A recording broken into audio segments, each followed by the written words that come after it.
continue. I'm merely the remaining consciousness of Greater Lord Rukkhadevata. The real me has presumably died a long time ago. Judging from your appearance, I've probably been dead for 500 years. But you're finally here. My new self in the samsara.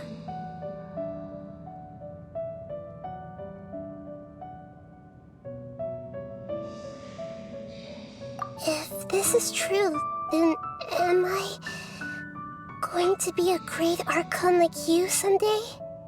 Though we share the same nature, our fates are bound to be different. All things have their own fate. When a branch grows into a mature tree, it won't be the same as the original tree. That's why fate is the ultimate knowledge, isn't it?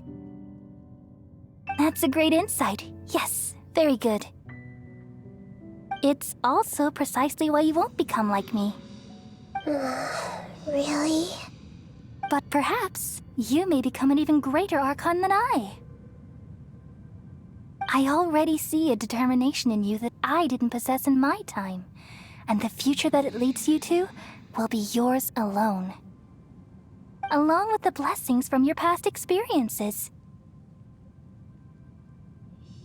Don't worry. The growth of wisdom is like that of a plant. You only need to wait quietly for the flower to bloom. Come to think of it, the sages never had the faintest inkling of the meaning of wisdom. Thank you. Nothing makes me happier than discovering that the Archon I always admired was in fact myself in another fate. It's so nice to speak with you, Greater Lord Rukkhadevata. I've always wanted to meet you.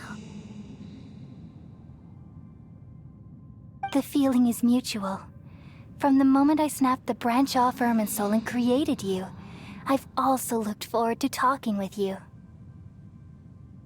Could you tell me why you wanted to create me? And what exactly happened when you died? Ah, I see. You're here seeking answers, right? Everything that day, even the sky itself, changed into a color like this.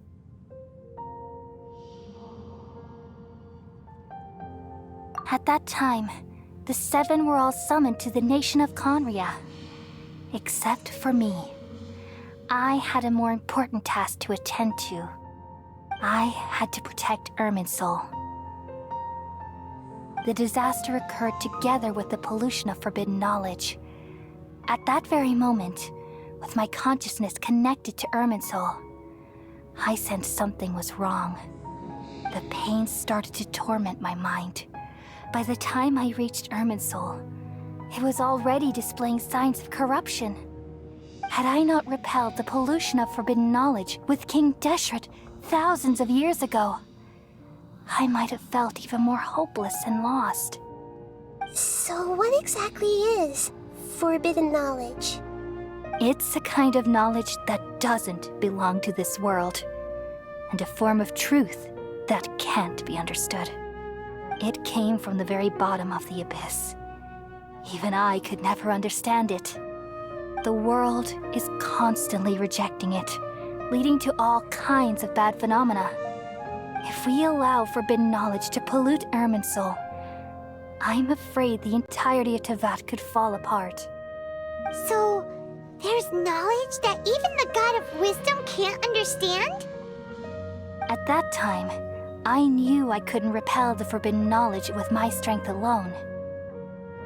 Which is why I created a device that compiled human wisdom and named it the Akasha. It's truly the world's most amazing invention. Thank you. For a long time, I thought dreams were the fruit of human wisdom. Though it was selfish to do so, I borrowed people's dreams using the Akasha. Then I compiled their wisdom and all of my own power. Well, did it work? Thanks to the wisdom of the people of Sumeru, almost all the forbidden knowledge was cleared from Irminsul. But things didn't go as smoothly as I thought. I had a terrible headache, which gave me an uneasy feeling. And then I remembered that my consciousness was also connected with Irminsul. It brought me knowledge and wisdom, but vile corruption as well. From the very beginning, my existence had been polluted by the forbidden knowledge. Oh no! How could that happen?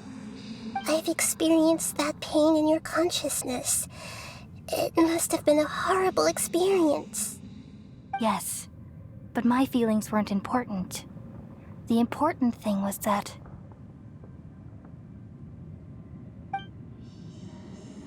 even if I died, my existence and everything related to me would continue to exist in Irminsul as memories and knowledge, meaning that the forbidden knowledge couldn't ever be permanently eradicated. And there's no way for me to eliminate myself. It would be a sort of paradox. So, I took the purest branch of Irminsul as my incarnation in the next samsara, and left a trail of clues, all in hopes that you would come here and remove me and my pollution from Irminsul forever. Wait, no, I can't. So you realize what that implies. You are very smart indeed. Irminsul has all the knowledge and memories of this world. And as you've realized just now, removing me from Irminsul means I essentially will never have existed in this world. But this is the only way to save Irminsul.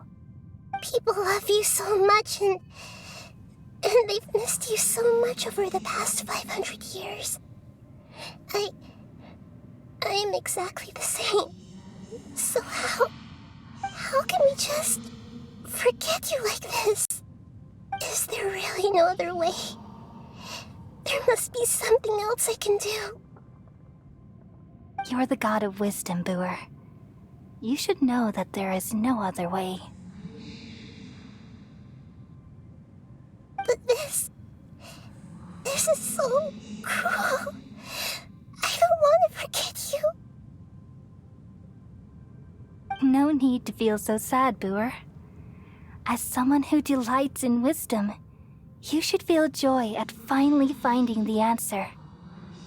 These are the words in their entirety. The answer you've been seeking all along. Let the world completely forget me.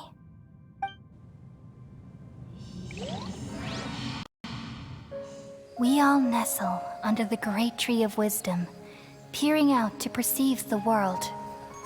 From the earth and from the rain, we perceive its wonders, until we become a white bird to perch atop a branch, and finally snap off the most important leaf. Once upon a time, I alone dreamed in this world. In my dreams, everybody would also dream after they fell asleep. Wild and wonderful thoughts would emerge from their minds. Some tumbled to the ground, and others floated to the sky, connecting all things in the world into one dazzling net. Among a plethora of worlds were numerous smaller worlds, all of fate, finding within the tapestry their brilliant glow. I gradually understood that these indescribable and constantly changing things are the most profound things in the world. Only they can completely repel the madness. Only dreams can awaken consciousness from the deepest darkness.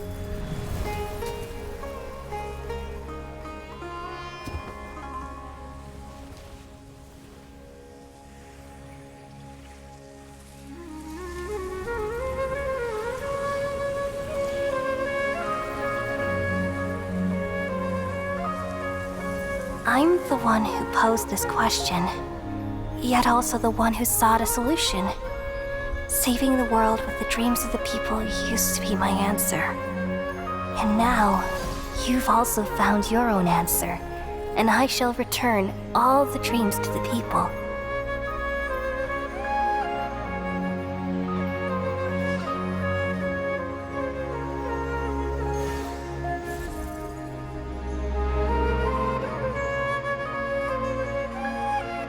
Goodbye, people of Sumeru.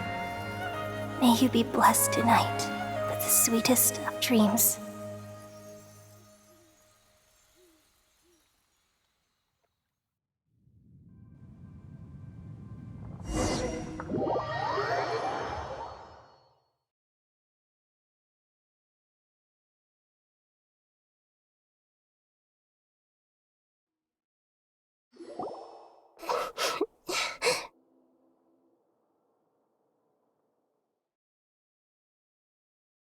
I'm alright. I'm just a little confused.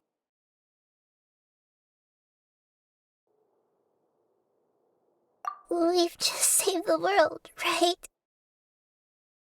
So why am I crying?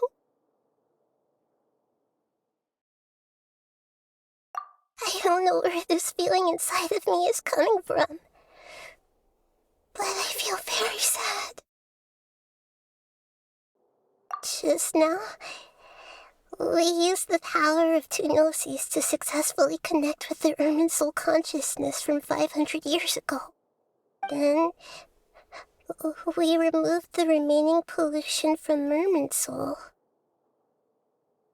Yeah, what's wrong? Weren't you there just now?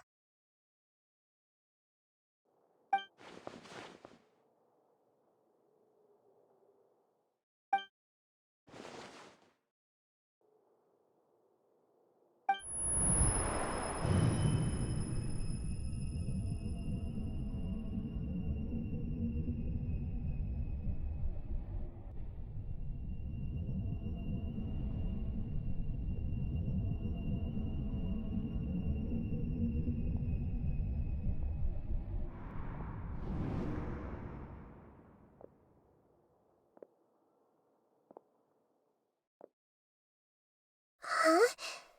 That sound. Traveler! Paimon! I've been waiting here far too long. But finally I have the chance to be alone with you. All the precious time I wasted has finally paid off. The doctor! What have you done? Just a type of sound wave that can quickly put defenseless people into a dream. As I expected, it doesn't have any effect on gods.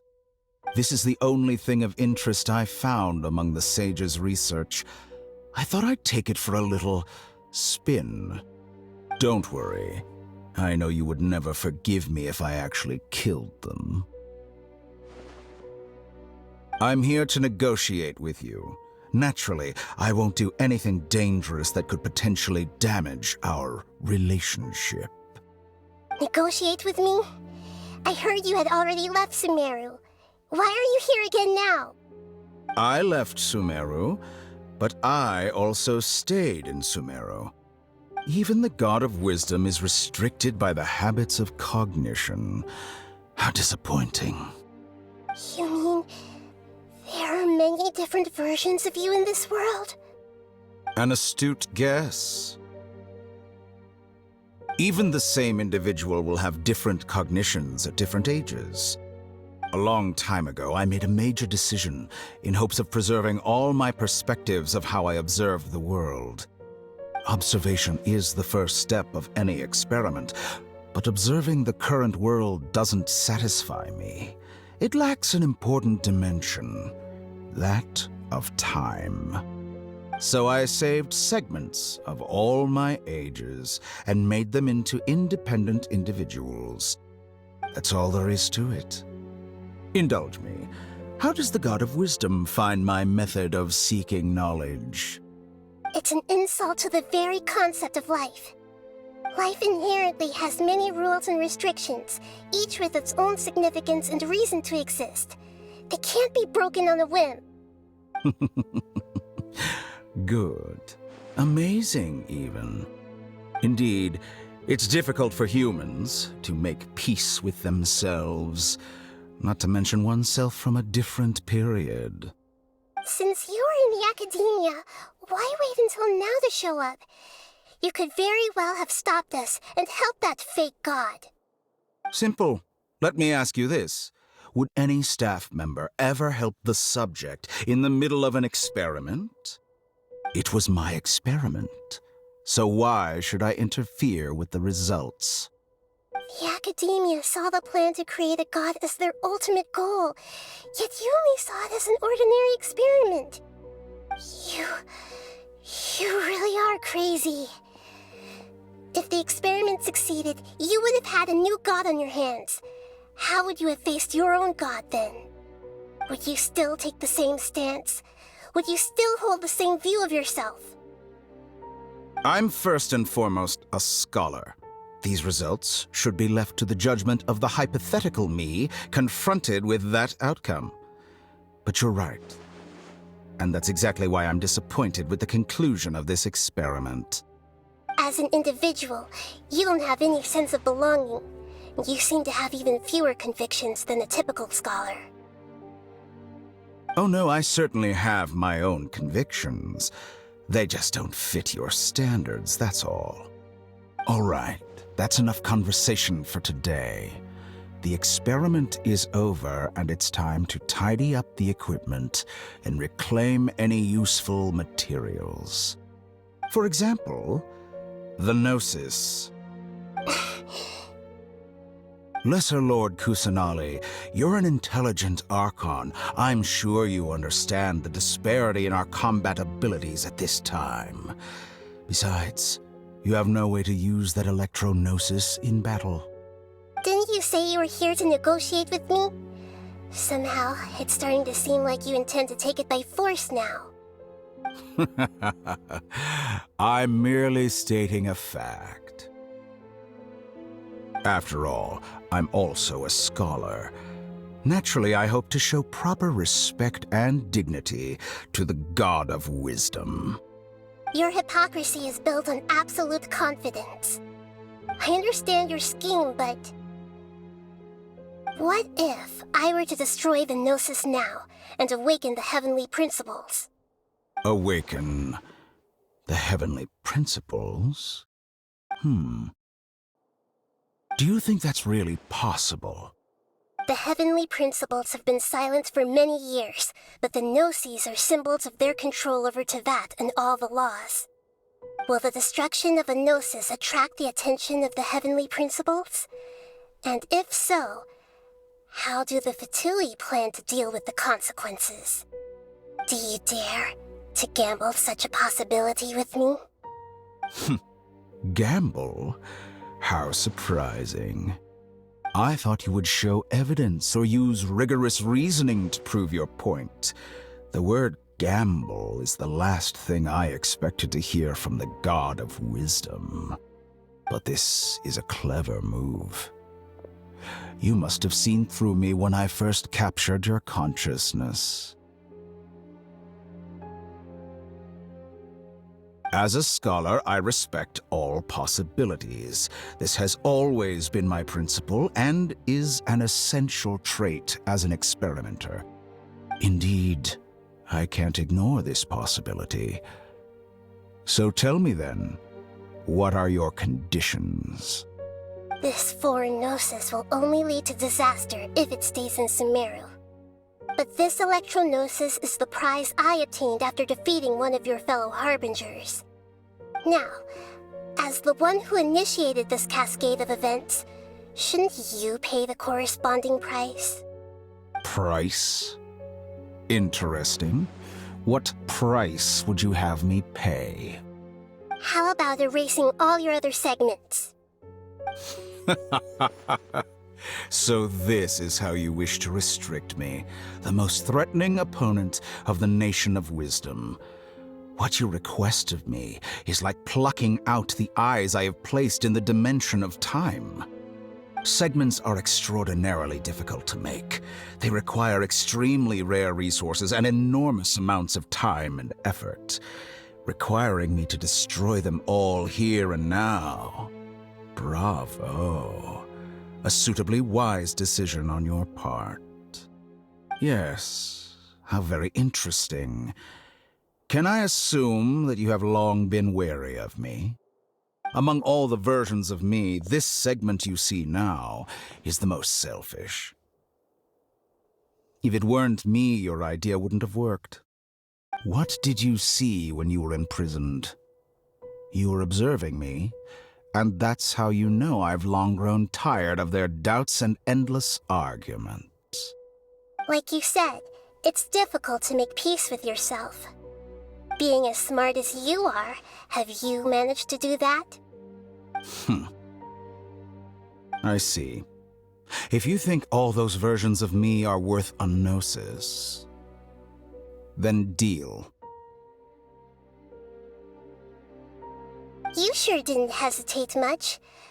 Is the relationship between all the versions of you really that bad? I don't think there's any need to dwell on that. The surplus versions of me can be exchanged for a gnosis. Do you think anyone can offer themselves at a higher price? Besides, with my abilities, it's only a matter of time until I find better perspectives. Perhaps it's best to say, you're just temporarily ahead. But what I'd like to know is, how can you be sure that I've really erased them? I can see your remaining honesty.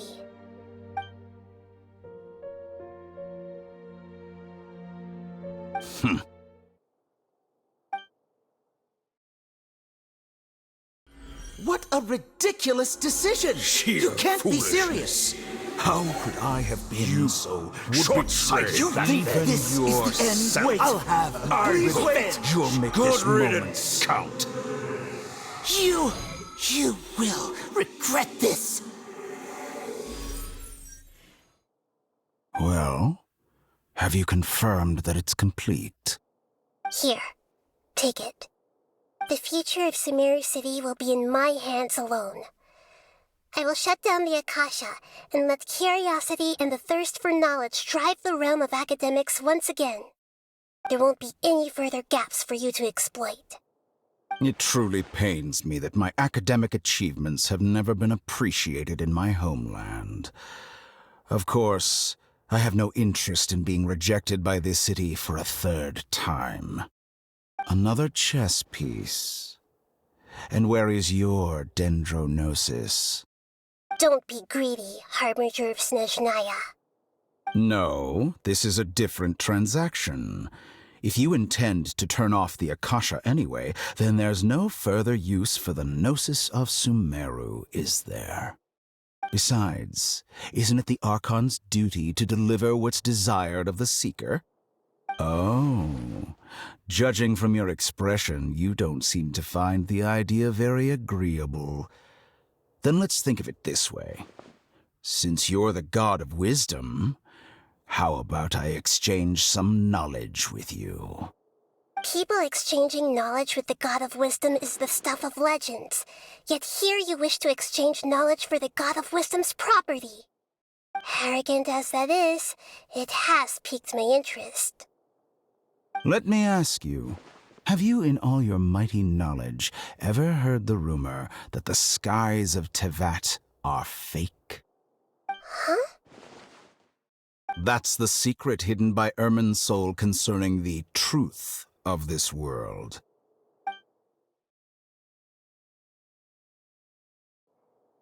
Once I finish telling you about this, it will be time for me to say goodbye.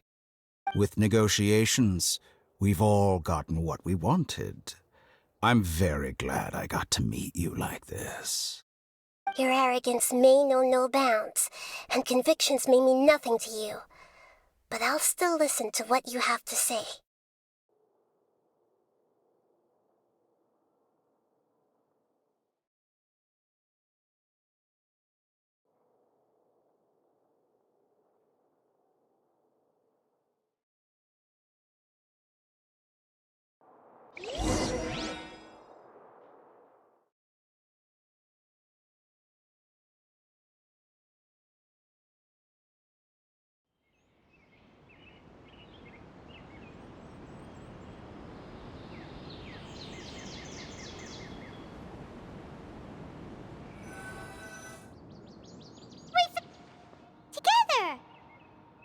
Okay. Wake him up.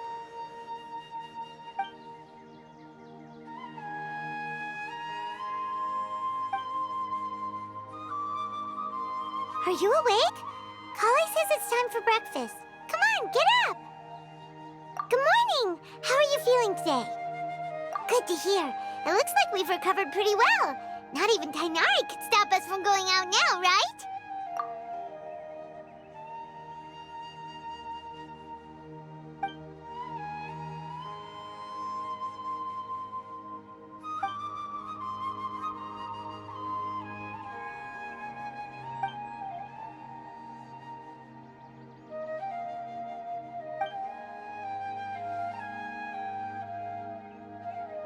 Come on, Traveler, let's go!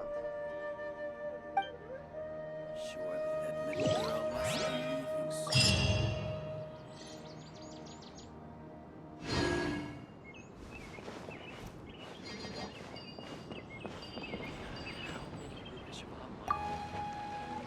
Hey there! I saw you two helping Nilou move some stuff. Are you two also here for the celebration event? You got it! My name is Raykar. Nadia and I are this theater's prop engineers. I also help out with some other tasks like housekeeping. The little ones causing a ruckus are my children, Soreen and Abi. I hope they aren't bothering you. They always get really excited every time we hold a celebration event. Yes, they are. Everyone here takes great care of them. There's good work here, the pay's always on time, and Nilou and the others will often volunteer to play with the kids. I'm quite content with this current way of life. Do you mean your life wasn't nearly as good before?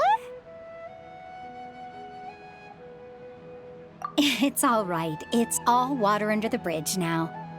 My husband and I were both adventurers, but he passed away from an accident. Material struggles can always be overcome, but ever since then, I haven't been able to spend much of my energy on anything else. But I still consider myself lucky. Mr. Zubair has helped me a lot, and the atmosphere here is tolerant and kind. Sorry for bringing up such sad memories. Oh, it's all right. I don't mind. Once the event starts, you'll be able to see for yourself the kind of atmosphere I was talking about.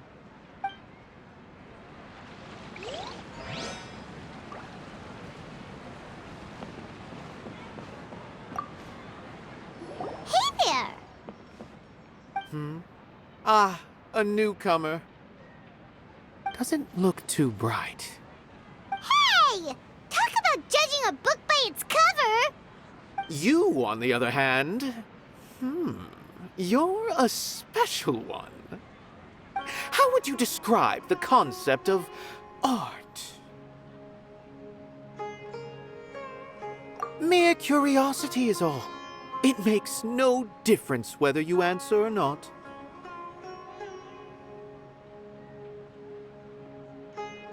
So that's what you think, Unremarkable. Better than an average person's thoughts, but nothing exceptional.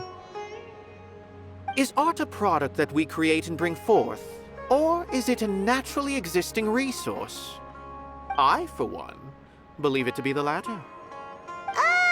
Paimon doesn't follow. I've been staying here for a long time. On occasion, I'd assist them in penning lines of dialogue, but most of my time I just stand back and watch. I prefer to abstain from writing as it spoils the viewing experience. The existence of the theater, of Nilou, and of humanity itself. All of these can be considered as forms of art. It is not some intangible construct beyond the horizon. How does that have anything to do with us?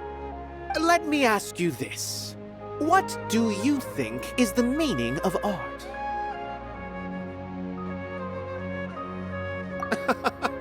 I suppose that question was a little too difficult for you.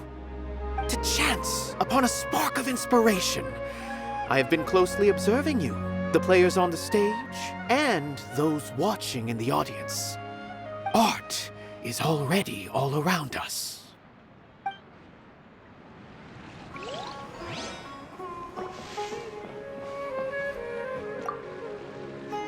Hello. What? Who are you? You can't just go on the stage as you please. Ah, I see. Sorry for my overreaction. I'm just, making a prop.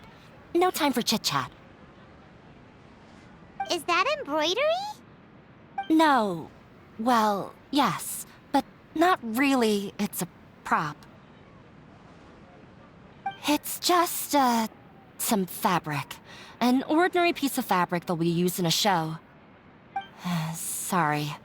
I really do need to focus and start working on it.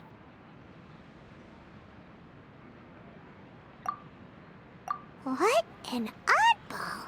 Is prop making something to be that jumpy about?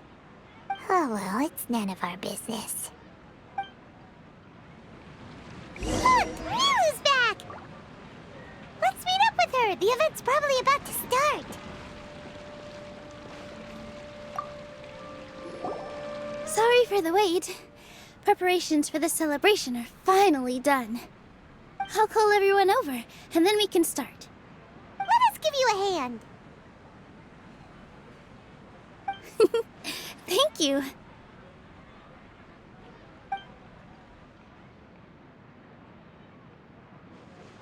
Maybe we really should have prepared a gift. Then we could also be a part of the exchange. As it is, all we can do is wait and watch. Maybe we shouldn't do this after all. I didn't do that great of a job, and who would even like it? Oh, don't think like that. Remember our promise? We're going to give everyone a pleasant surprise. And besides, you've never attended a celebration event before, so this will be a great opportunity. Everyone will love you. I'm still not really sure about this. There's nothing to be worried about. Just take a step forward and give yourself a chance. There aren't any scary people here, right? Right. All right. Maybe this will help. Everyone, over here! Inaya has something great to tell you all. Wait! I've already said that I'm not ready yet. What should I say? Take it easy and relax. Deep breath, in and out. Once you've taken a long exhale, calmly tell everyone what you want to say. If you don't say anything, then all the hard work we put into embroidery practice would have gone to waste. Using it as a gift, though? It really isn't that good. So when Inaya was talking about making a prop, she was actually preparing a present.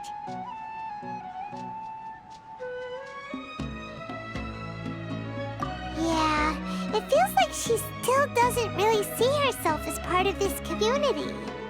But it looks like Nilou's trying to ease her through. Actually, Inaya had prepared a special present for everyone before the celebration kicked off.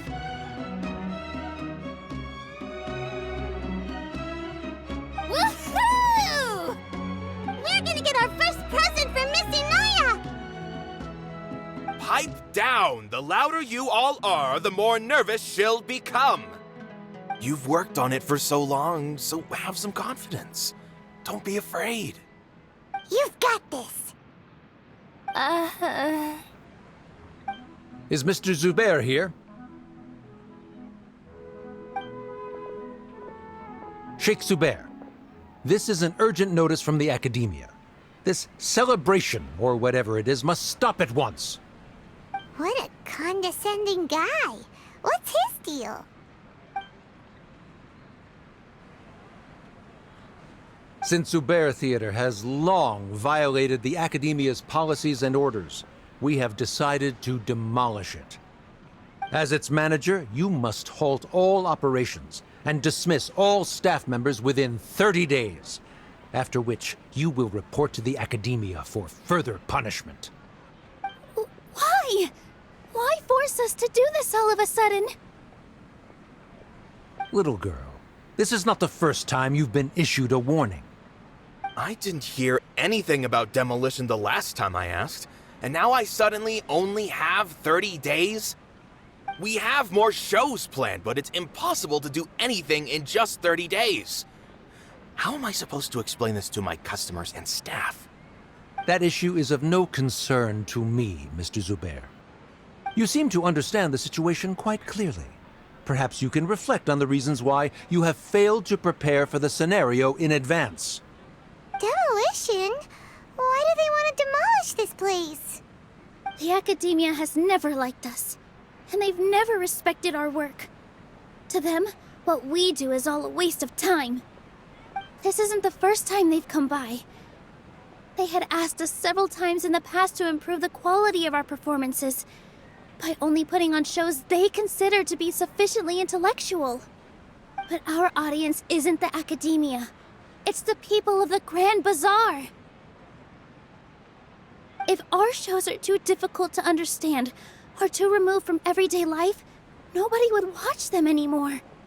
Changing our content would not only mean turning our backs on our vision, it would also directly lead to the loss of our livelihoods.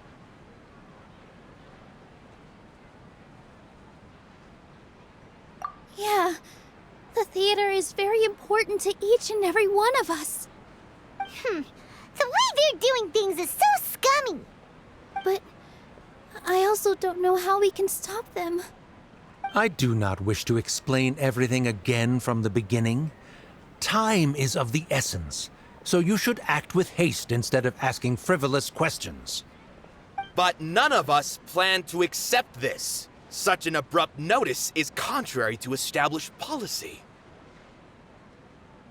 Ask whoever you will, the answer will remain the same. We have already given you sufficient notice. Enough! Does your audacity know no limits, Father? Huh? Father? Their family? What Akademiya? This is all because you don't like Zubair Theater. You're just using the Akademiya's name to threaten us. Let me tell you, even if you manage to tear down this place, nothing is going to change. You've always been awful. But even I never thought my father would sink this low. This is strictly business. It has nothing to do with where you are, what you do, or what you think. I hope you all have not been irrevocably blinded by folly. I will not waste more time on pointless arguments. Wrap everything up, and make preparations to shut down at once.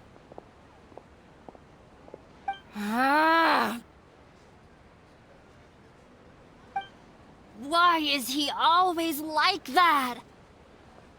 This is quite the misfortune, but there's nothing we can do. That's it for today, everyone. Let's clean up. I'll go talk to them again tomorrow. The storms that come out of the blue are always the hardest to deal with.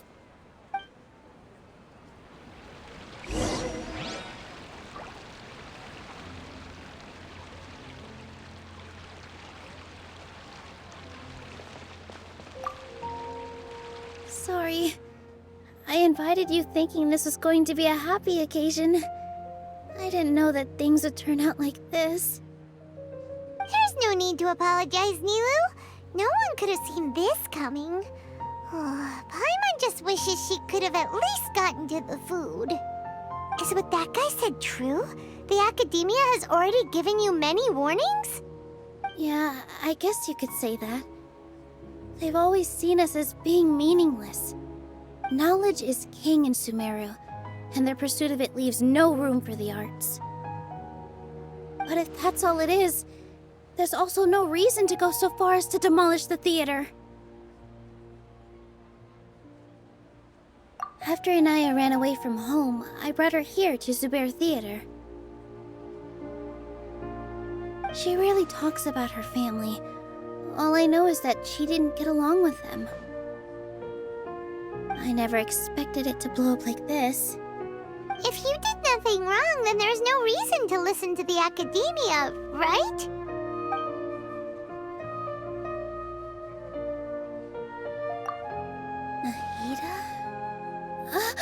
You mean Lesser Lord Kusanali?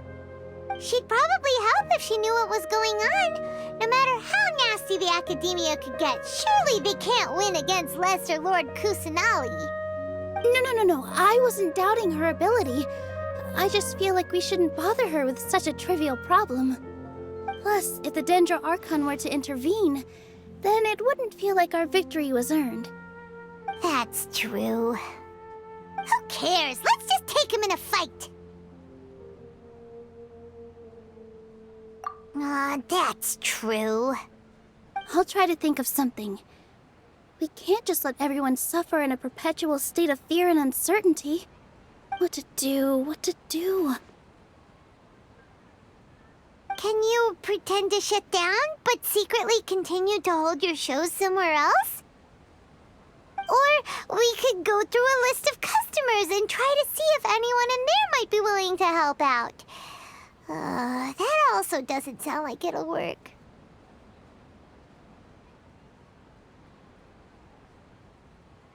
A debate? Huh. Well, scholars do love to use them to solve their problems, but how would that work in this case? Oh!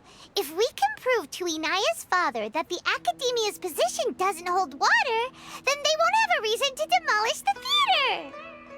I see. Defeating him in a debate. It's a good idea, but which one of us could hope to win against a researcher?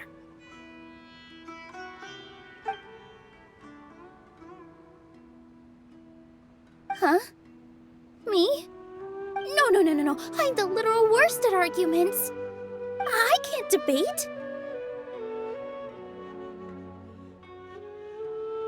Nilou, you are only so stressed out right now because you care so much about protecting the theater. This theater holds a special meaning in all of our hearts. It's irreplaceable. But I just don't know. Can I really take on such a huge responsibility?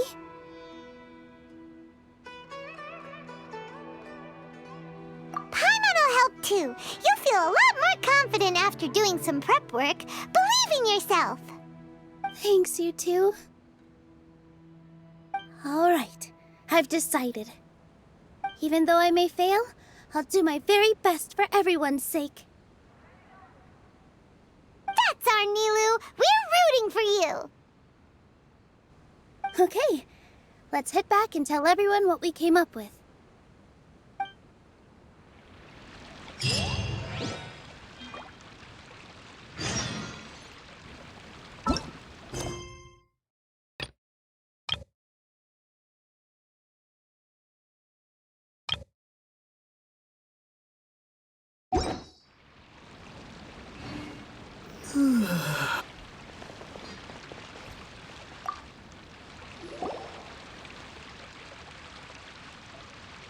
Trying to best the Akademiya in a debate is attempting the impossible.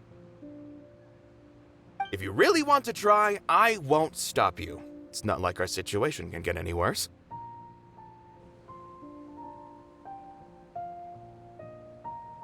I don't think it's entirely hopeless. To Sharif, Nilou's approach will come off as naive, but that kind of frankness is exactly what they lack the most. Things might turn out differently from what you expect. I am in favor of such a romantic feat. No playwright will turn down a compelling underdog story.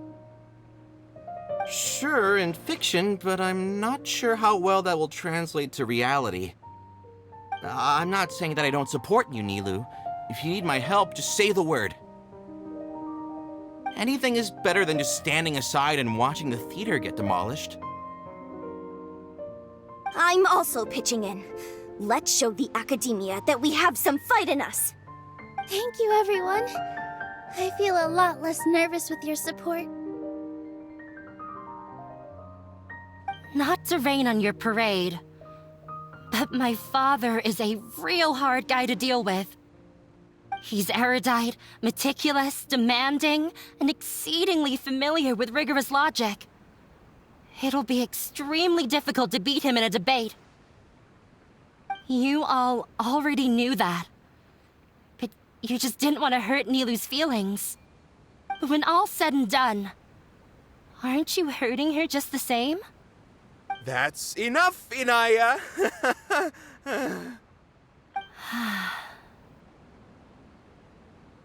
Sorry, I've ruined the mood.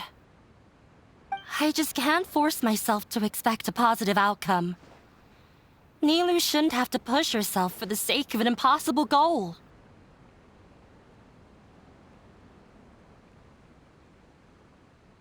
Yeah, it's way too early to give up. You're right, Inaya. We're up against the Akademiya. Everyone knows that they're very powerful. Being skeptical might actually be the more normal response. But I still want to try. I'm reluctant to just let Zubair Theater go. And it's not just me. I think everyone else here feels the same way. If we're unhappy, we should speak up and let our voices be heard. Say what's on your mind, and do what you think should be done. If we fail after that, then at least we won't have any regrets. I mean, after all, the only thing we can control right now is our choice at this very moment. I understand what you're trying to say. I also have my own intense feelings of anger and regret. Then, could I trouble you to tell your father about our plan for a debate? You can still get in touch with your family, right? Yes, I can. Then, please help us pass on my request.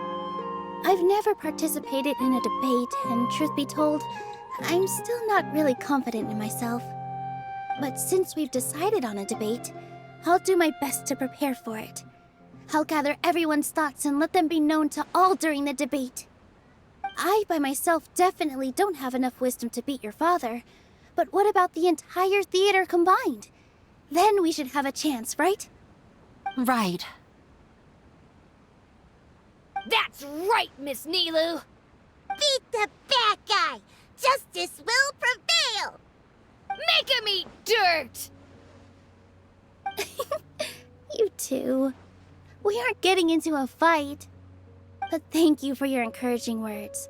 I'll do my best.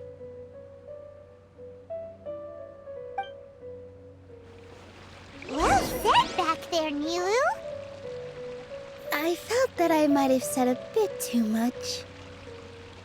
Anyway, we better start preparing now. First, let's see what everyone thinks about the situation. All right, time to pull everyone's thoughts. Mr. Zubair, we're trying to put together a list of arguments that might be useful. Any ideas? It won't be difficult to explain our position. They're in the wrong, and they know it. I have meticulously managed this theater's affairs for years, and I have abided by every procedure and obtained every permit. I did all of that to protect ourselves if something like this were to occur. I didn't expect them to disregard the rules altogether.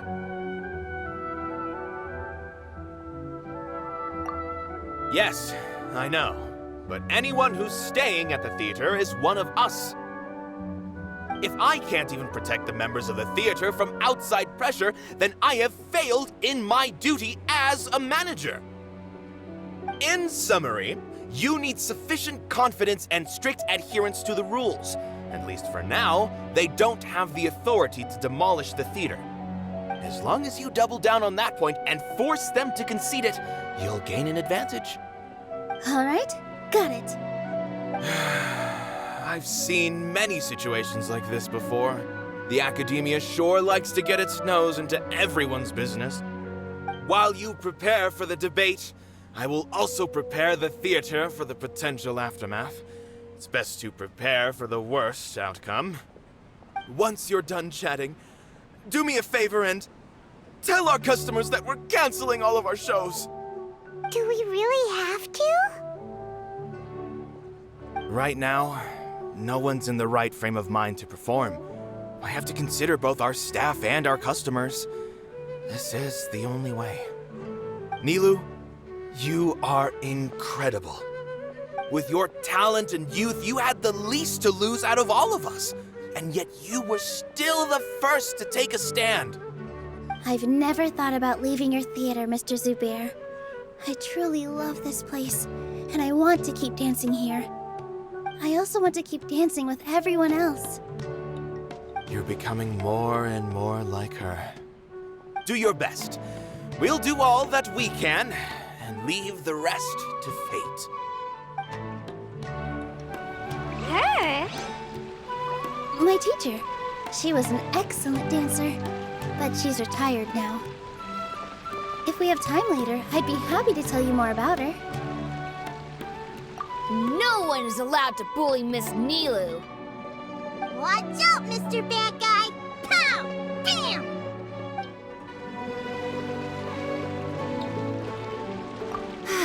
I've gained a whole new level of respect for you. Inaya was right. It's true that I couldn't bear to bring down Nilou. It wasn't out of pity or anything, though. I just felt like I didn't have the right to say anything. After all, Nilou was the one who bravely stepped up and proposed to fight back. I didn't have that kind of courage or initiative. I'd be a terrible person if I spoke badly of Nilou without doing anything to help. She knows better than any of us how difficult this path will be.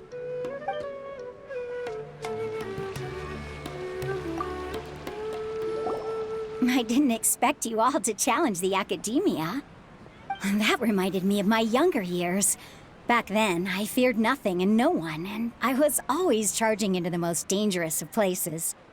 I can't do things like that anymore, but those were some of the best times of my life. Sorry. If the theater really ends up getting demolished, then you, Soren, and Abi will all... It's all right. There's no need to think such heavy thoughts. Even if the building gets demolished, its people will still all be here. Have faith in the resilience of an adventurer. We can always figure something out. But won't you have regrets if things just come to an abrupt end? It'd be like when you were forced to stop adventuring. Ah, so that's what you were worrying about. Relax. I've had a lot of experience with regret. Things are painful at first, but as they say, time heals all wounds. Look at us now. Soren and Abi are happy. And Soren has also just passed his theater exam. He can start acting soon. He was thrilled because he can soon perform on the same stage as you. We wouldn't be here if it weren't for our past struggles. And would Soren have become a happier person? That's hard to say. Are you trying to make us feel better? Yes, but I truly do mean what I say. Being here at the theater has taught me an important lesson. The most important thing about an experience is how you choose to interpret it. I can choose to believe that my life ended with my husband's death. Or I can choose to believe that it was a blessing in disguise for Soren and Abi. Similarly, even if this theater disappears, a new beginning might just be around the corner. Good and bad are all human-made concepts. It all depends on how we choose to see things. You have a point. Nilou, I know how important Zubair Theater is to you. But you don't have to be so nervous. We're all here with you. The theater won't go down so easily. Thank you, Miss Raykar. No need to thank me. If anything, you inspired me with your bravery. You might have what it takes to become an excellent adventurer. You're too kind. All right, I gotta cheer up. I can't waste everyone's words of encouragement. I feel a lot better. Good. My children and I will be cheering you on at the debate.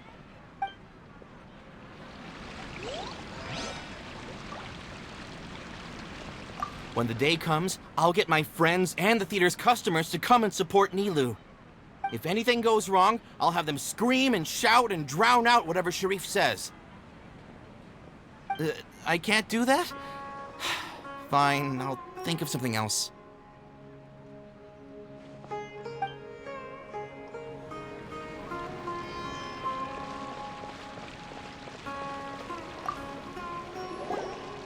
Paimon doesn't really want to talk to him. So, you've already developed some prejudices against me. And to think, I was just about to put forward a suggestion. Oh, Paimon will listen to that. Although, I know not if you have a new answer to my previous question. Now seems like an appropriate time to revisit it. What do you think is the meaning of art? Oh, this again? We probably do need to tackle this question if we want to prove the value of the arts. I don't know how to explain it, but all I know is that when my performance makes the audience happy, I also become very happy. Does that count as a meaning?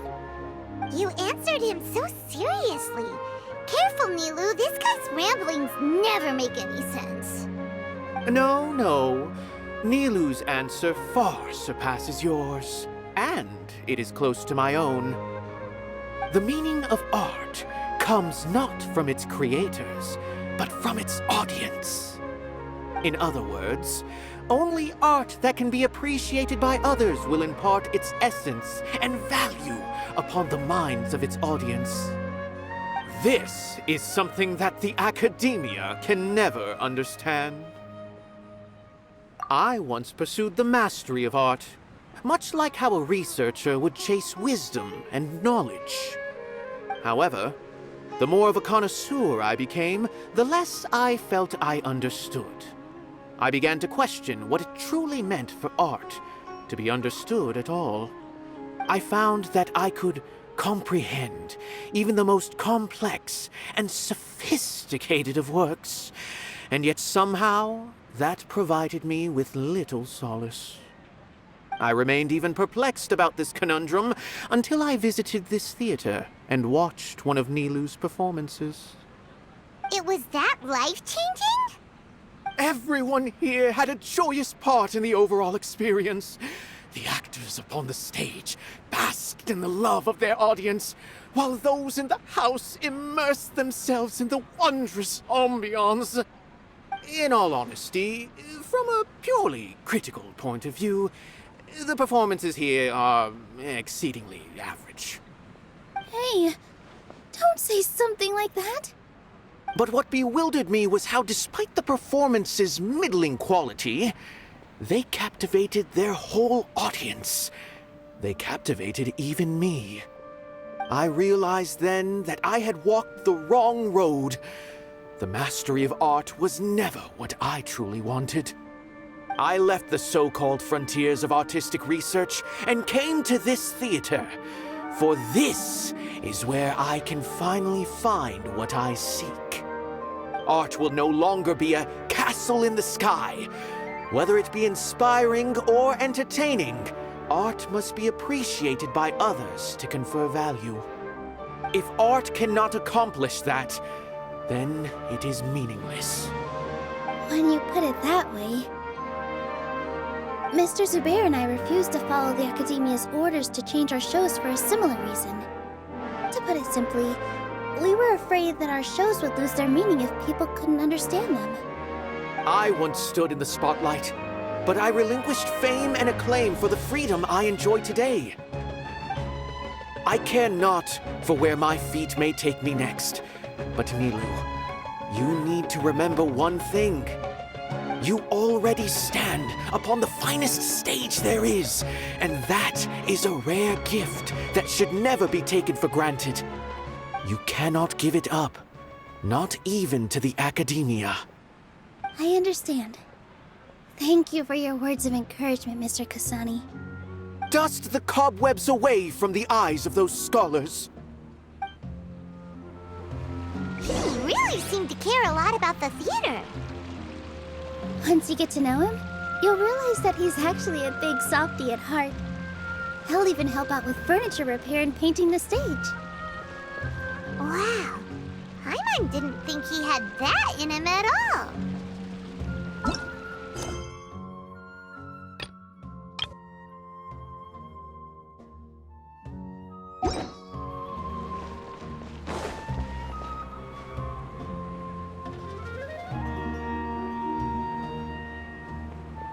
You're here.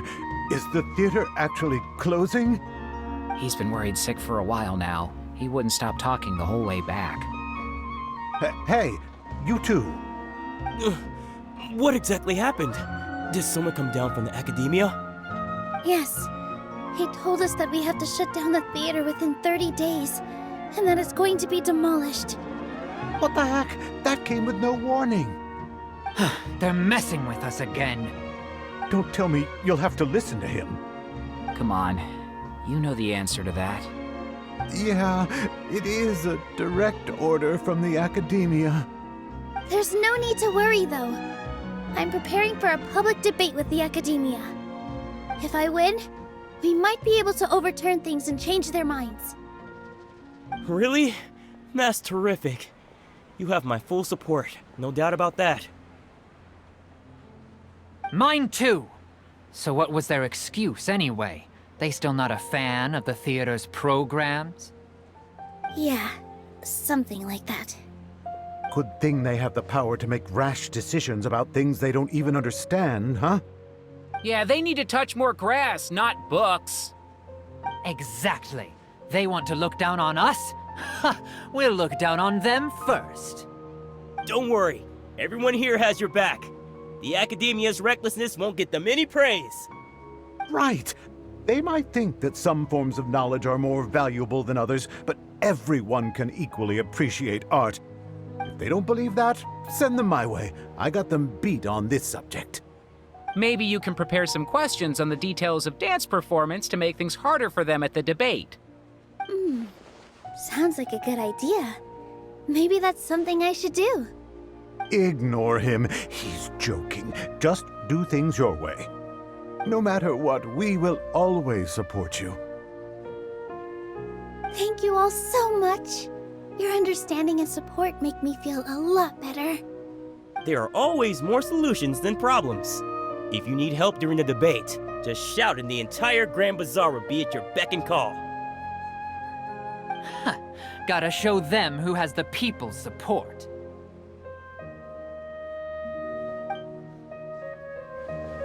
I feel like the pieces are starting to fall into place. Let's head back to the theater and organize our thoughts. As things stand, there actually isn't much to worry about. Everything will work itself out. Sounds good. Inaya should also be back soon.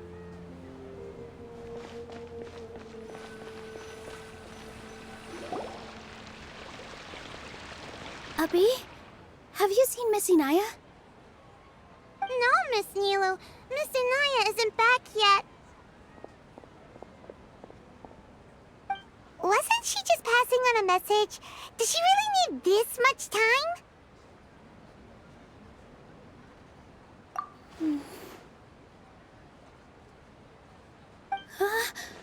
Oh no. Traveler, Paimon, I think I've messed up big time. What if Inaya never planned to come back? What? It's just a gut feeling, but knowing her, she probably feels like she's completely responsible for what happened. She probably thinks that all of this happened because she was staying here. Oh, right. As soon as her father showed up, she said that her father was targeting her. So she's felt like that this whole time. She has a long-standing conflict with her father. That's why she ran away from home. She doesn't think that we can win the debate, and she doesn't want to implicate us, so she thought leaving was the best thing to do. And then she just quietly left afterward. Exactly. She's being too pessimistic. How will you know if you don't try? Anyway, first things first. We have to get her back.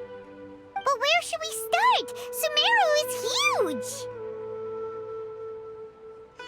I think I might know. Let's start by looking outside the city. Before I brought her to Zubair Theater, she was staying at a remote campsite. She got a fever from drinking unclean water, so I carried her back.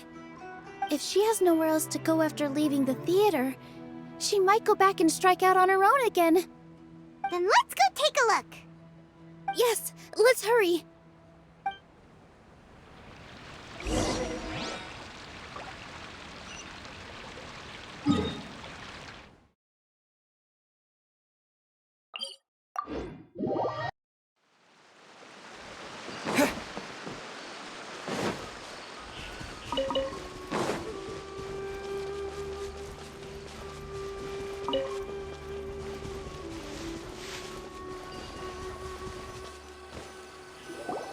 There are signs that someone had stayed here very recently.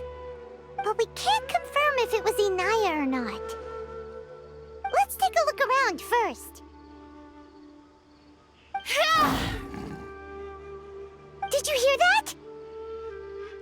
I heard it too. Let's investigate.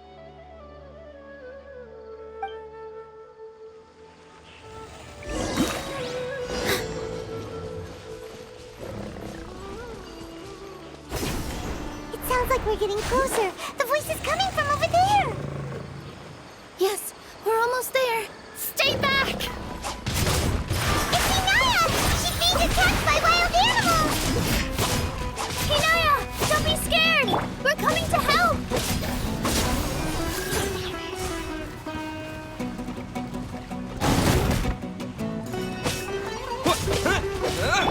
Growl, growl, growl!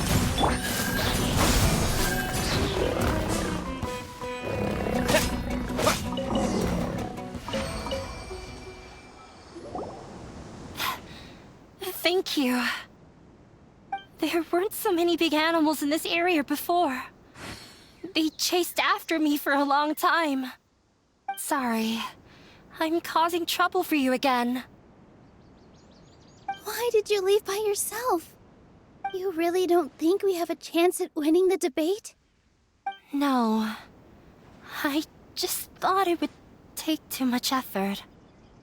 Everything happened because of me. If I'm gone, then the situation will resolve itself. Yeah! Everyone's working together towards a happier ending. No one should be singled out for blame. It's all right if it's me. As long as the theater won't get demolished. You guys are the kindest people I've ever met. You shouldn't suffer so much because of me. Listen to me, Inaya. Even if you were the reason that all of this happened, no one would blame you. Mr. Zubair said that you're one of us, so that means we will protect you. No matter what happens, we'll stand as one. Nilou, there will always be a victim, whether it's me or the theater. You can't eat your cake and have it too. You can't win a debate against the Akademiya. Especially since your opponent will be my father. My father is an extremely demanding man. He's always wanted me to become an exceptional researcher and his academic successor. I tried my best to meet his expectations and did everything I could. But he still wasn't satisfied. Or rather, he had just never been satisfied with me. I'm no genius. But whenever he berated me, it was always as if he was asking me, "Why aren't you a genius?" Yeah, like I'd know. So that's why you ran away from home? At first, I thought the father would slowly come to terms with reality. But he just wouldn't stop berating me. For one exam, I earned the 3rd highest score. I thought that all my hard work had finally paid off, and that I could finally make father feel some modicum of joy. I even used the embroidery skills I learned at school to make a commemorative gift for him.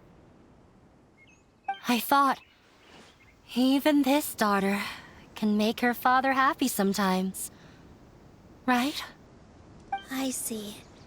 When we were embroidering your gift before, I didn't feel like you were new at it. Yeah. Sorry for not bringing it up.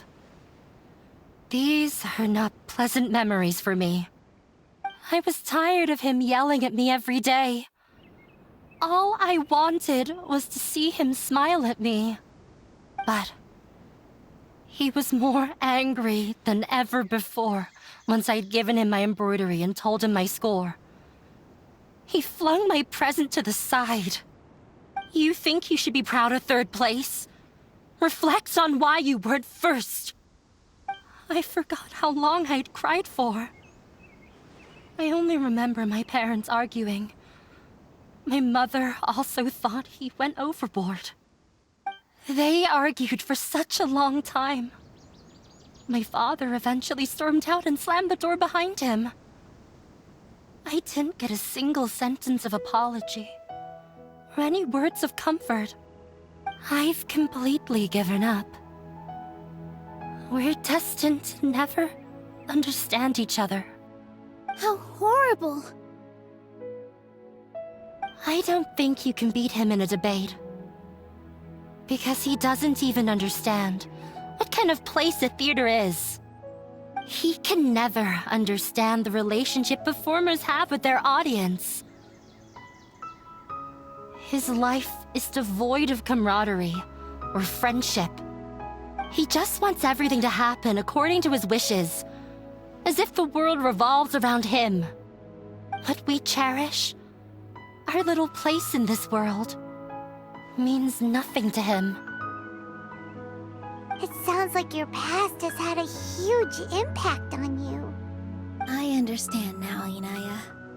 But when we were preparing for the debate, I heard something quite wise. Maybe it'll help you.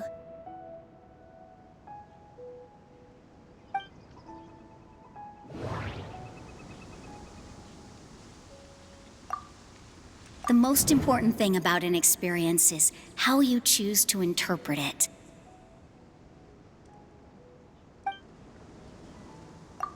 Art must first be appreciated by others to confer value.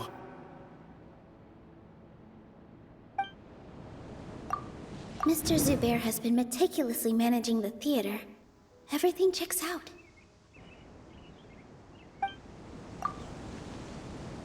Everyone is free to appreciate art.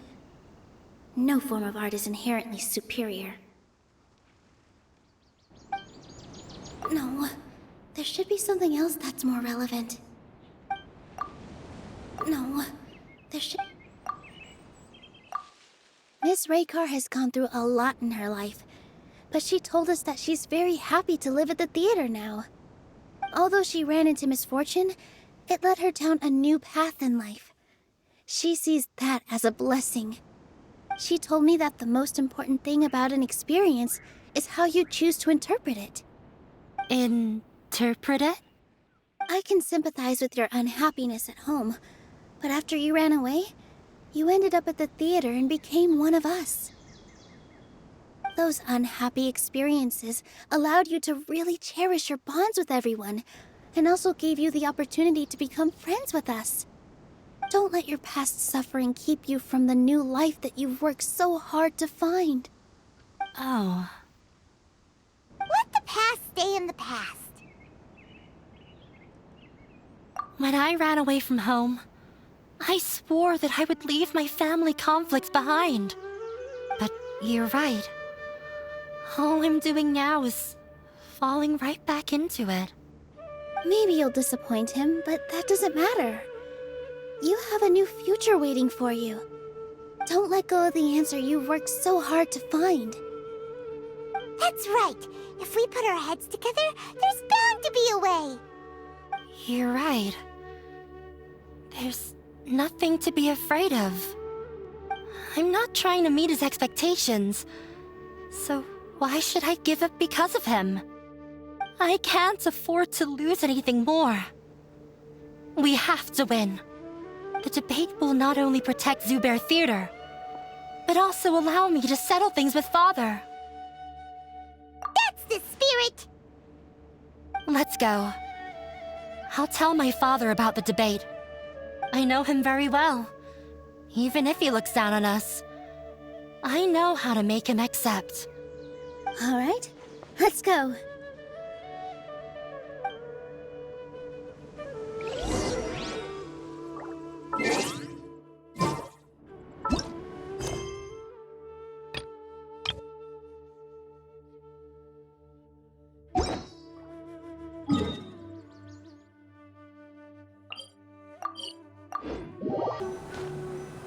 Well, I'm off to meet with him. Please wait here for me. Okay, looking forward to your good news. That should be everything. The only thing left to do now is to wait until the debate. I'm not sure why, but I'm getting nervous again. You were great, Nilou! Your words won over Inaya! Talk like that during the debate, and you'll get an easy win! Thanks for that, Paimon. But I still feel like it'll be an uphill battle. I need to be calmer, cooler, and more collected. Yeah, I'm acting as everyone's representative, so I'll need to act brave, even if I won't feel like it. Huh? What's left? Huh? What a strange question. Isn't a theater just a theater? Why would it need to be anything else? Wait, you're not asking what the theater does, but what it is. Let me think. How can I put this?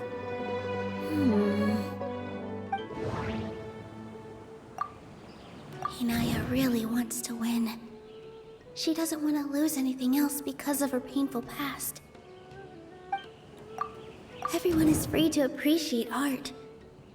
No form of art is inherently superior. Mr. Zubair has been meticulously managing the theater. Everything checks out. Art must first be appreciated by others to confer value. The most important thing about an experience is how you choose to interpret it. Not quite right, but it's close. I almost have it. Ah! Got it! When we were trying to find a way to save the theater, we heard many stories not of the theater, but of the people whose lives have been touched by it. Zubair Theater is our reason for coming together. It connects us all in unique ways. In other words, it's like a bond. A bond?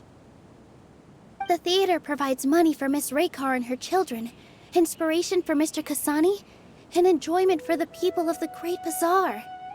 It also gives Inaya shelter from her family. It has brought us together after taking care of every single one of us. And its story won't end here. In the future, many more people will come to the theater and receive its blessing. And we'll all be there for them. Our warm, welcoming community will show them the same kindness we were shown in the past.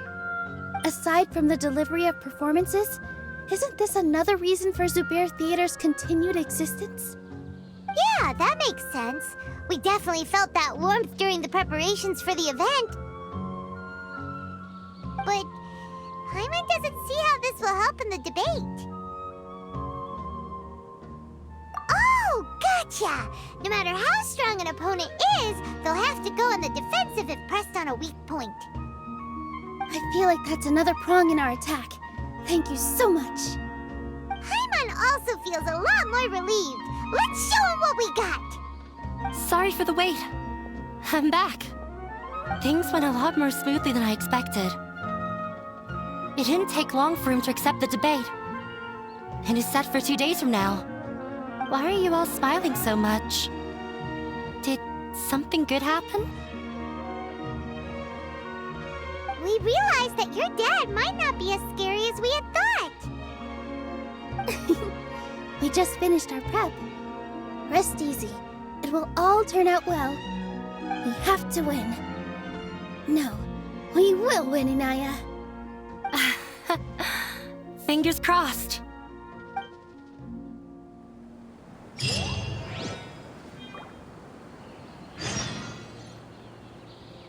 Everything is ready.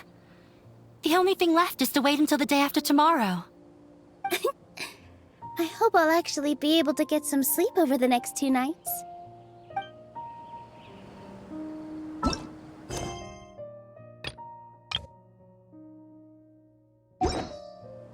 Already debate time! We did a lot of preparations with Nilou. Hopefully they were helpful.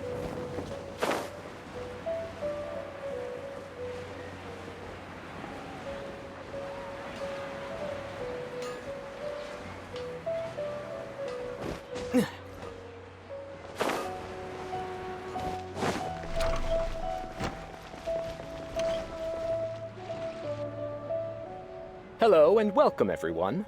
I am Safwan, a scholar from the Akademiya, and I will serve as this debate's adjudicator. I swear to judge both parties with the utmost wisdom and impartiality. I will neither interfere with the proceedings nor demonstrate bias. I ask for both parties to stand.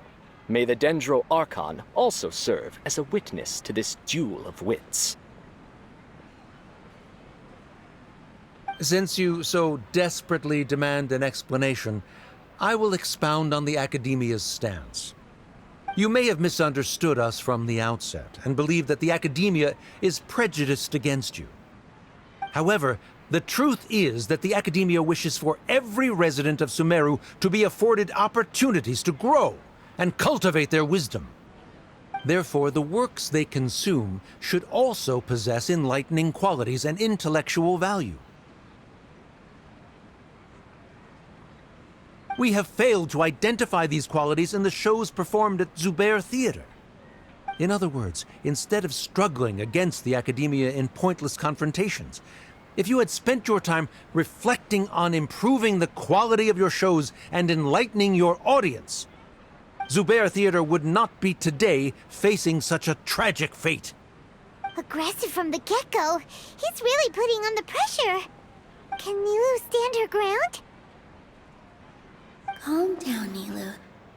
First, carefully analyze what he said. He said that we were shut down not because the Akademiya looks down on the arts, but rather because our shows aren't up to their standards. However, the theater carries everyone's feelings and serves as the bond that connects us all. Inaya really wants to win. She doesn't want to lose anything else because of her painful past. Everyone is free to appreciate art. No form of art is inherently superior. Mr. Zubair has been meticulously managing the theater. Everything checks out. Art must first be appreciated by others to confer value. The most important thing about an experience is how you choose to interpret it.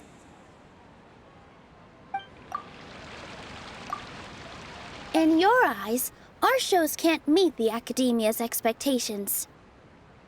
Shouldn't it be the audience who decides if a show is intellectual or enlightening? Why is someone from the Akademiya judging that? Also, I believe that there is no such thing as a wiser or more enlightening performance. Art doesn't discriminate, and it appeals to all. Everyone has the right to appreciate art. Appreciation is but a primitive form of satisfaction. Guidance and enlightenment are necessary if we are to induce growth in the performers as well as the audience. This stance holds performers to a higher standard and encourages the development of the arts.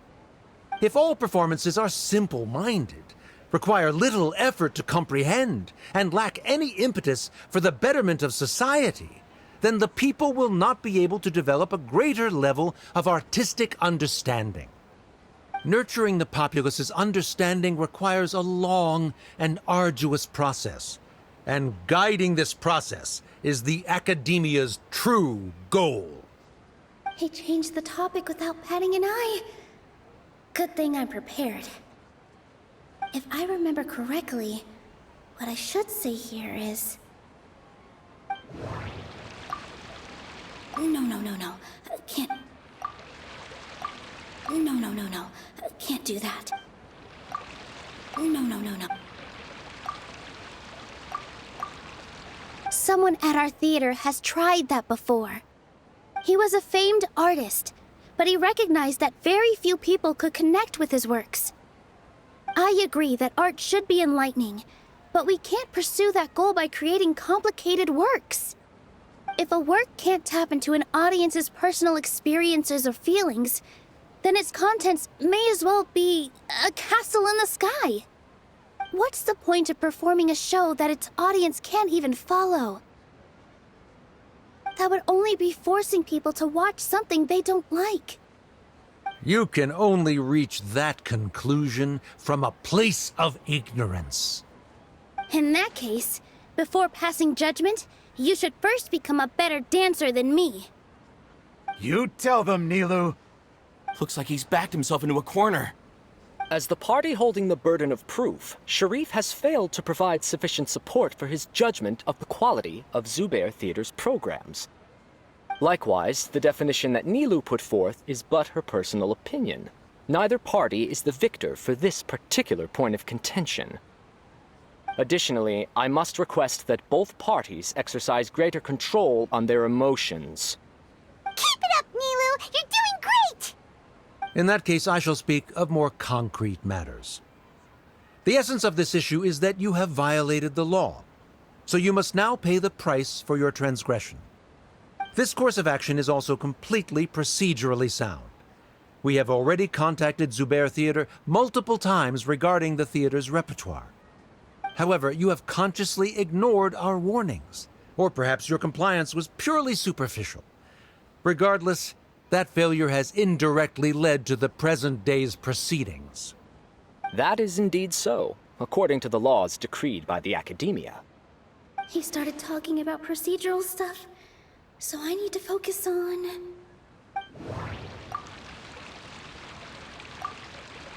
Mr. Zubair has already provided signed copies of all documentation related to our operations. Everything is perfectly filled out and valid. Although the theater's performances don't align with the Akademiya's requests, the law doesn't say that Zubair Theater can be demolished only because of that reason. Demolition notices need to be provided in writing and made available to the public. Otherwise, the theater can continue to operate as long as its license is valid. Failing to follow these rules makes your stance procedurally unsound. Yeah! That's right! There are different ways to apply the rules. There is precedent for this. So long as this matter is discussed within the Akademiya, this course of action will come to pass. Looking at the past 27 cases of similar nature, 90% of them support Sharif's claim and position. However, the demolition process in those cases was only started after discussion at the Akademiya. In other words, premature notice of demolition is indeed a rash act. That's more than enough. We've proven that the order is unreasonable as it currently stands. Cease your futile resistance. Nilou's definitely won this point, right?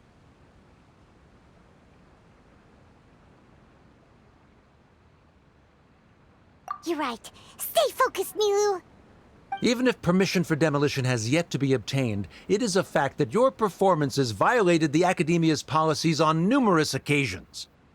Based on that fact, we can permanently revoke your right to perform in Sumeru.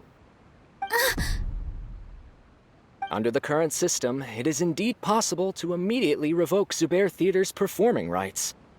That's a thing?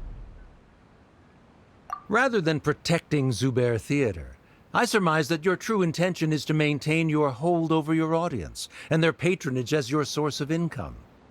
Without them, Zubair Theater is nothing more than an empty building. And without its performances, the theater has nothing else of value. What you said isn't true at all. Keep it cool, Nilou!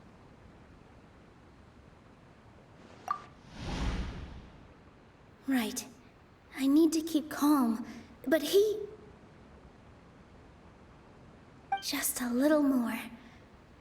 Zubair Theater isn't just a performance venue to us. The theater carries everyone's feelings and serves as the bond that connects us all. Zubair Theater isn't simply a performance venue to us. It means more than that. It's been our home for a long time. Miss Raykar can't go on adventures anymore, but she has found a stable career and a new life at the theater. Her son, Soren, has already passed his theater exam, and he'll soon be our newest member. Mr. Kusanali found a new way to look at art. He decided to stay at the theater to watch us grow. Mr. Farhad and Mr. Hushang visit even when there isn't a show going on, and they always tell us lots of entertaining stories.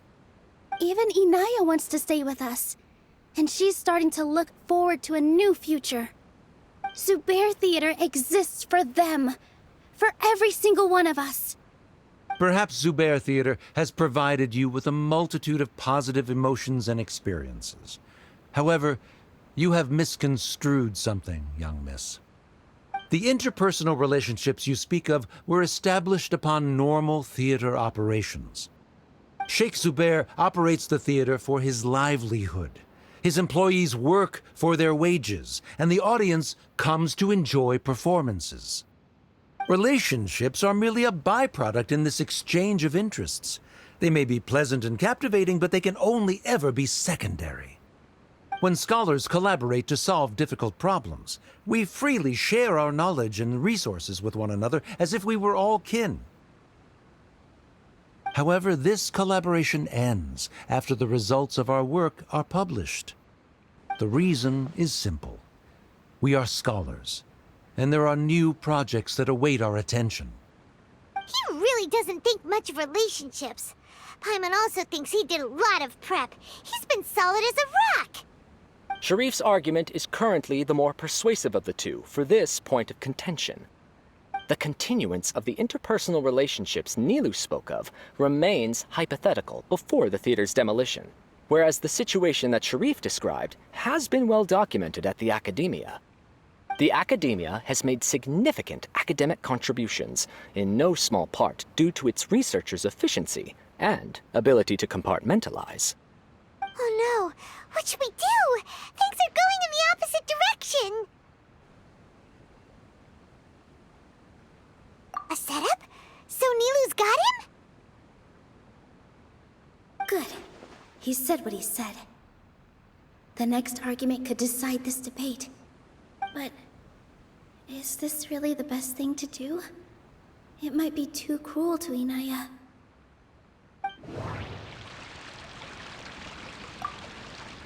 Inaya really wants to win. She doesn't want to lose anything else because of her painful past.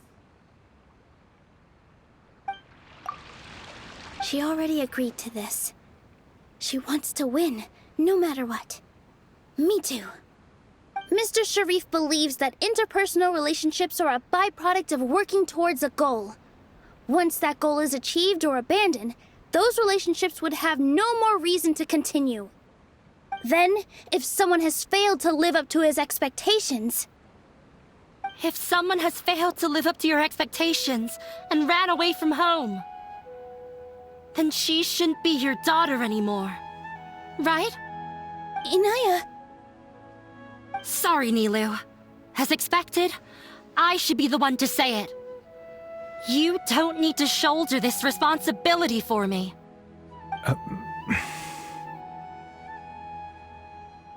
If in your eyes, the purpose of my existence is to become your academic successor, then that goal has ended in complete failure. By your logic, that means there is no more reason to sustain our relationship as father and daughter. Members of the audience who do not belong to either debate party, Please speak with caution. Let her speak. What she does not say, Nilou will. No matter how many disagreements we've had, the truth is that you are still my father. You're so immersed in your own world, you can't understand why we come together for the sake of relationships. Yeah, don't look down on us. You can watch a dance anywhere, but there's only one Zubair Theater. I'm almost starting to feel sorry for this guy, what with the idiotic things he said. Order! Order! Members of the audience, do not interrupt debate proceedings. I confess that this is the final argument we had prepared. Disown me, and you will win the debate. But before that, Father, I have some final words to say. I've been doing some soul-searching. Not about whether I should have run away from home, but whether there was any point to my personal rebellion against you. I kept trying to earn your approval, but I only disappointed you over and over. The truth is, I ran away from home as a means to vent my recurring frustrations. That is to say, I was exerting pressure on you, and hoping you'd give up on your lofty expectations. But by doing that, wasn't I just doing the same thing as you?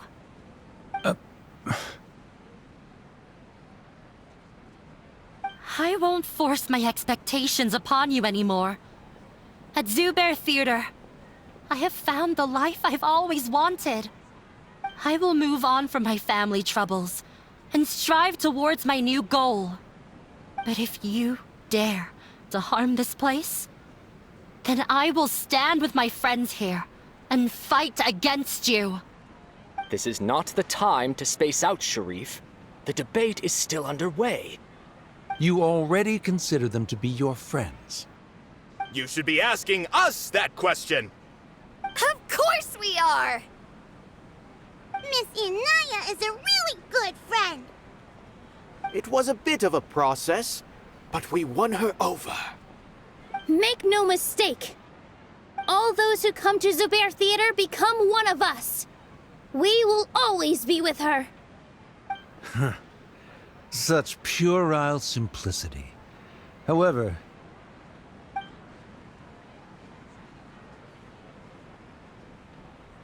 it is surprisingly a relief. Wait, what are you... never mind. They left?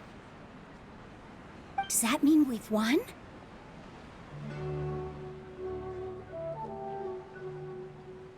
We won? Nilou, you're amazing!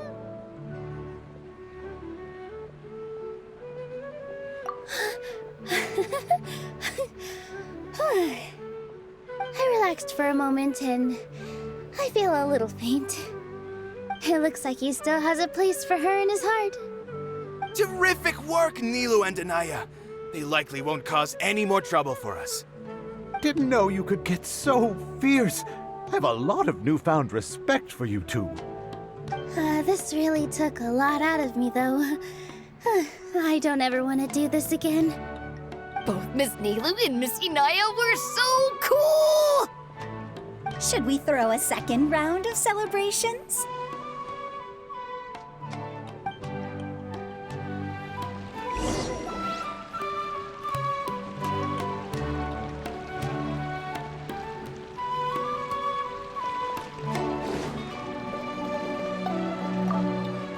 During the debate, you said that you found a new wish. What was it?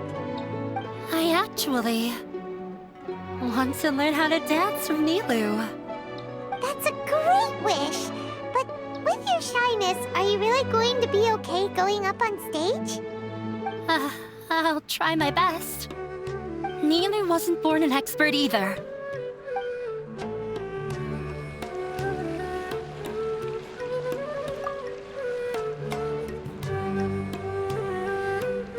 it's you.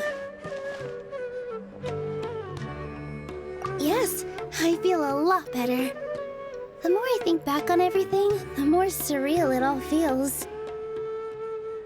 I don't think I could repeat what I did a second time. Yes, and it's all thanks to you.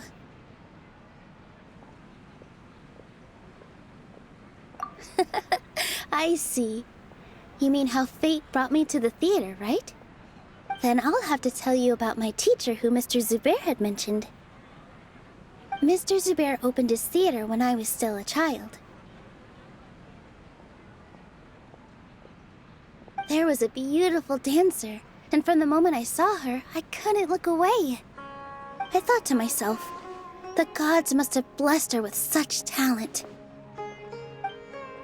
But later on, she would actually smile down at me and say, just the opposite, in fact. Yeah. She said, dance is an art born from toil.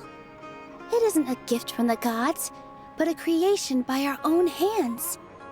It is a beautiful thing born from our life experiences. Whenever there is joy or something to be celebrated, people will dance. In other words, any place where people can effortlessly begin a dance will for sure be filled with the blessings of everyone's happiness. She wasn't looking for flowers and applause. All she wanted was to see her audience smile. Right. The same as what Mr. Kusanali believes. I was completely moved by what she had said, so I started taking dance lessons from her. And later on, I began to dance here in her stead. Before she retired, she told me, for as long as you live, never forget what dance means to others. This is why Mr. Zubair and I never intended to listen to the Akademiya. Even though it ended up causing everyone a whole lot of trouble, thankfully, everything worked out in the end.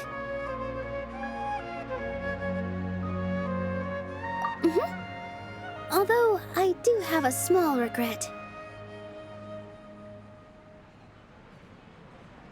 Yeah, even though she has already decided to stop fighting with her father, they never managed to have a real conversation with each other. Before he left, Mr. Sharif looked like he had a lot on his mind. He probably has a lot of things he wants to say, but will now perhaps never get a chance to. Yeah, but I still hope that things can change. It never hurts to have hope. You and Paimon are more than welcome to keep attending our shows. Who knows? Next time, you might see Inaya on the stage. Are you still worried about Inaya? Let's be sure to come back often. Who knows? Maybe things will have worked out for her.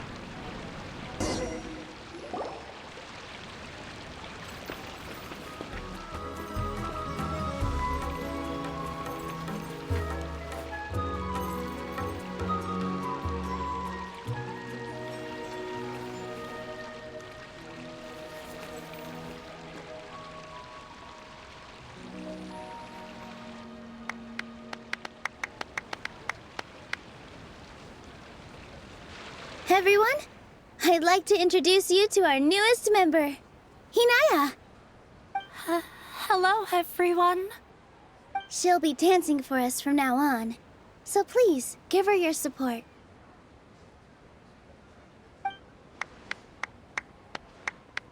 Inaya's taken her place on the stage! Oh, Paimon wonders how she'll look when she starts dancing.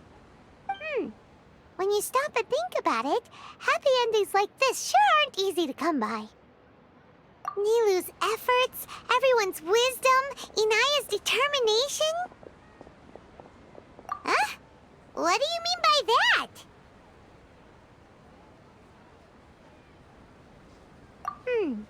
You do have a point there. The whole demolition thing was going overboard, but he really could have banned Nilou and the others from dancing. If he really wanted to be ruthless, he could have done some real damage, even without winning the debate. Oh not like we can understand how people like him think. Let's focus on watching the performance. Huh? Wait, look who the cat dragged in! Isn't that Inaya's father?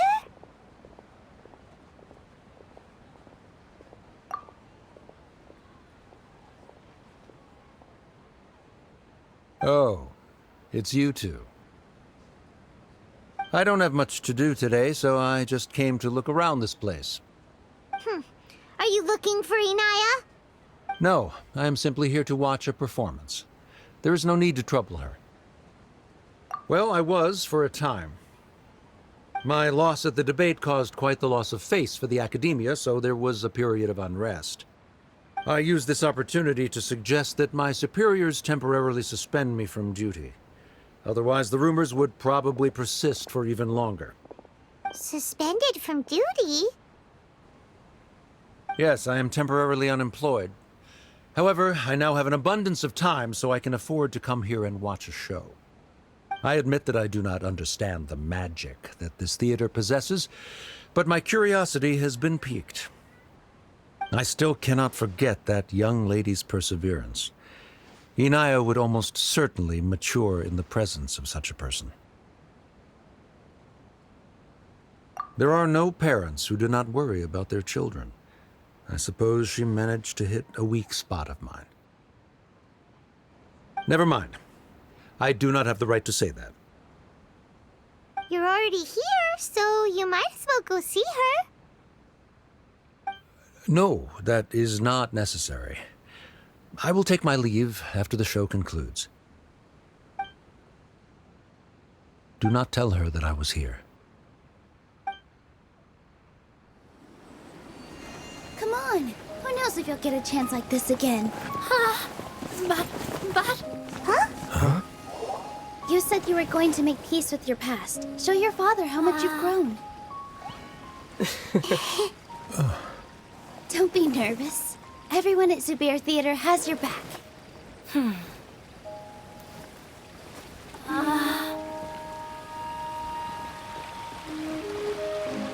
Hey, let's go somewhere else. We should give them some space. You sure they'll be okay? I don't know, but I think we should have faith in them.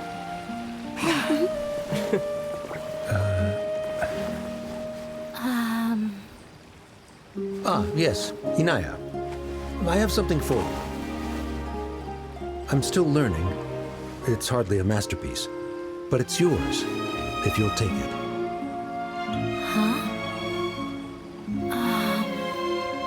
You don't have to take it. It's fine. Never mind.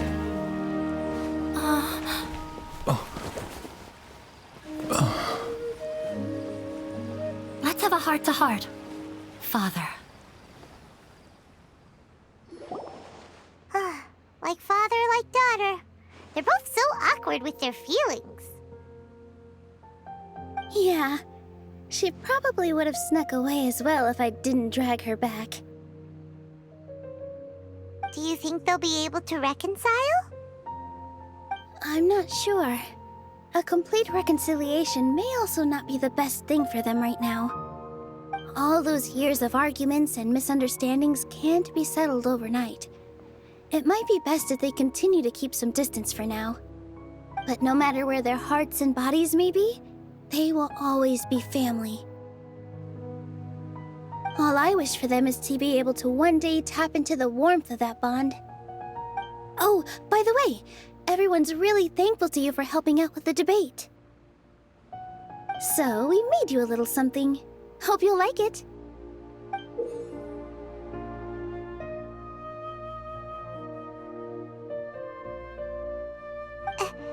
Isn't this Zubair Theater? Whoa! This is amazing! It's so detailed and polished! We've also never made anything this complicated before. Mr. Zubair and Mr. Kusanali took charge of the design, while Inaya and I made all the little pieces with the help of others. Miss Reikar and Miss Nadia made and assembled the centerpiece. As adventurers, You two will doubtlessly travel to many more lands and see many more things. That's why we hope that your time at Zubair Theater will become a fond memory of your journey. You two are welcome back anytime. We'll come back and watch you dance whenever we get the chance.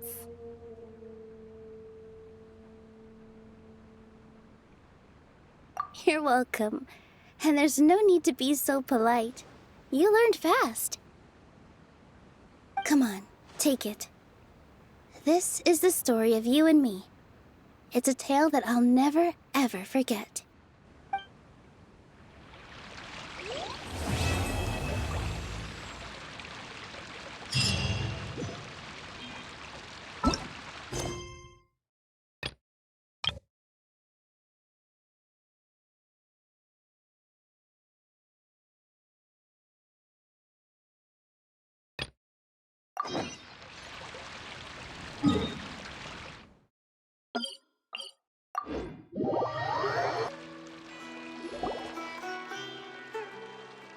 Wait, you two!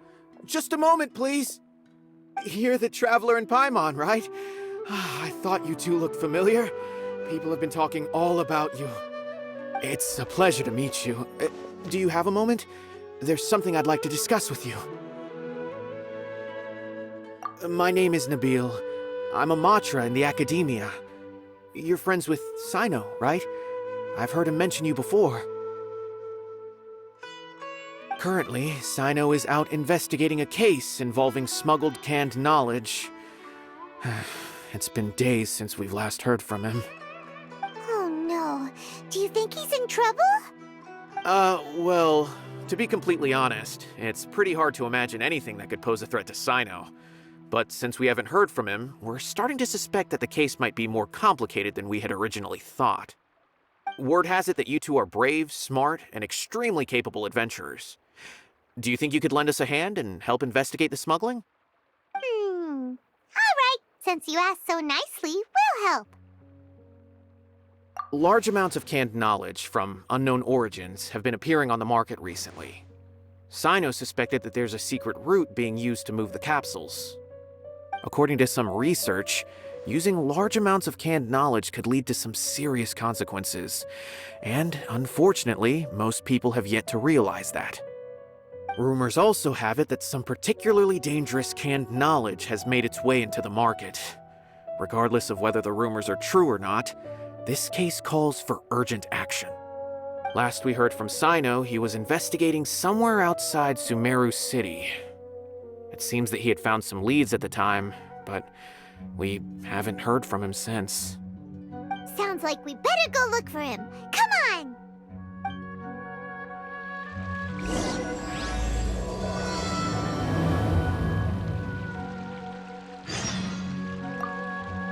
How's the case coming?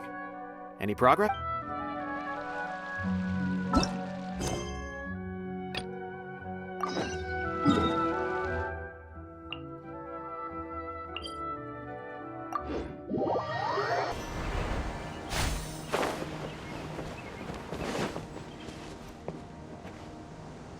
Good morning. Looks like you're awake. Yep. I prepared some breakfast today. Please have a taste. I hope you'll like it. It's nice to have you here so we can eat something yummy. Well, now that I've recovered from Alizar, I'm feeling better than ever. I can even prepare 4 or 5 meals a day now. And Paimon bets they're all delicious.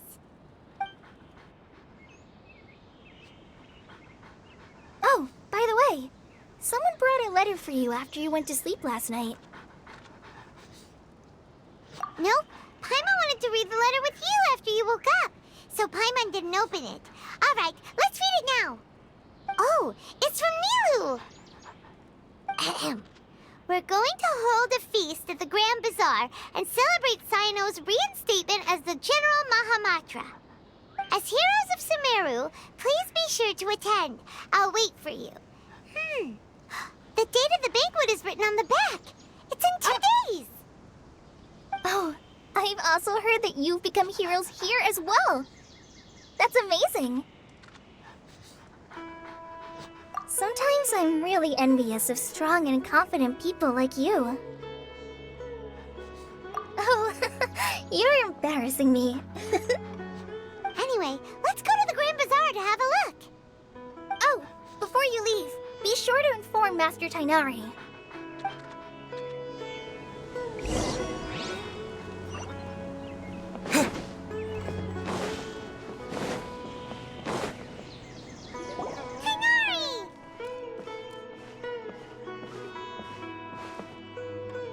Good morning. How do you feel today? We feel much better. How about you? I'm recovering well. Thanks for asking. But from the looks of it, you seem to be already busy with work again. It's fine. I'm not that busy, really. The Elazar patients have recovered, as well as Hypatia. For now, I only need to tend to my Forest Watcher duties. It seems once Irminsul started getting better, everything else started to recover too. Yes, but there are still some residual effects. The withering is one example. Though it won't spread anymore, the existing zones won't just disappear. We forest rangers will still need to do the work. By the way, we have some good news. Sino got his position back. This news is hardly new. He had already mentioned it to me before. Huh? You mean he was already here? Why didn't he come to say hi to us? He visited once, but he was afraid of disturbing you while you were resting. He just asked me a few questions and left. Then you probably already know all about the celebration feast. Celebration feast? No, I haven't heard anything about that. Huh? But didn't Nilou say in her letter that they would celebrate Sino? He didn't tell you? Perhaps, or alternatively, he doesn't know about it either. Come to think of it, Sino doesn't seem like the type who'd enjoy a celebration feast. You and Kale are both Sino's close friends. Why don't you come to the feast with us? Kale has taken over some of my tasks these days. I don't think she'll have time for it. Not to mention me.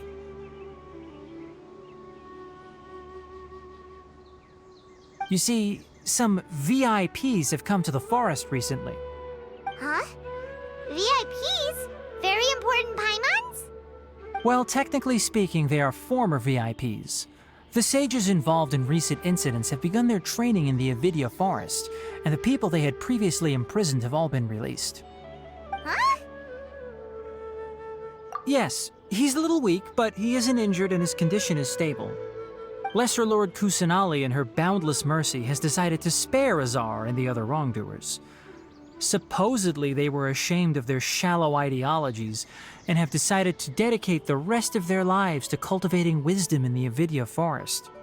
When they learned that Lesser Lord Kusanali had defeated the Balladeer and saved Irminsul, they were shocked at first, but also became happy, feeling that the sacred light guiding them on the path of discovering wisdom had begun to shine once again. As a result, work has increased for the forest rangers. That sounds really exhausting. There's nothing we can do, really. But that's another topic. Back to the matter at hand. Are you two planning to head out? Ah, right! We're here to request permission to head out. Would that be okay? You've recovered well. You may go, but be careful. Yay! Will do!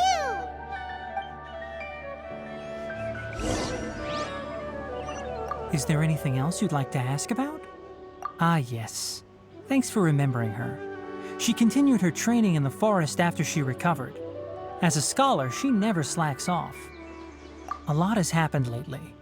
Kale and I have been busy, but don't worry, we'll take care of ourselves. As for Sino's reinstatement, the more I think about it, the more I suspect that he just doesn't have a single clue about this feast. But this does remind me that Kale and I should find an opportunity to celebrate him as well. He has helped me a lot during this time. And you as well. Thank you. Take care. Please, find me if you need anything.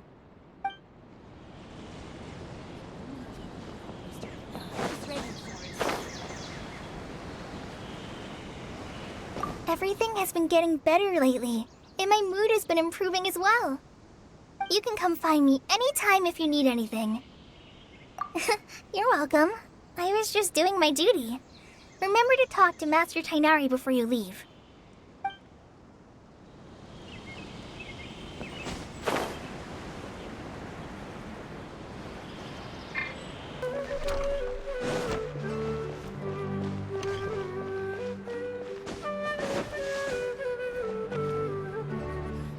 Well, there won't be any problems if the feast starts at that time. Everything has already been prepared. Mr. Zubair, I finished tallying things up here. Well, except for the guests. Is a simple reply really that much to ask of our guests? It's affecting our arrangements.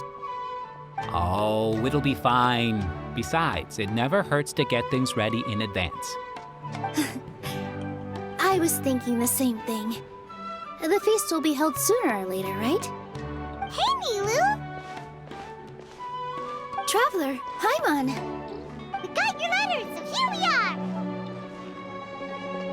You're the best! The other guests haven't even replied yet. Huh? Are we the only ones that have arrived? Yeah, I had someone deliver letters to all of our guests. But maybe everyone is still busy with other things. Look, I get it. Sumeru is in an extremely important period of transition right now, but even if your friends are important figures, they shouldn't just ignore your request like this. Nilou is Sumeru's #1 celebrity after all.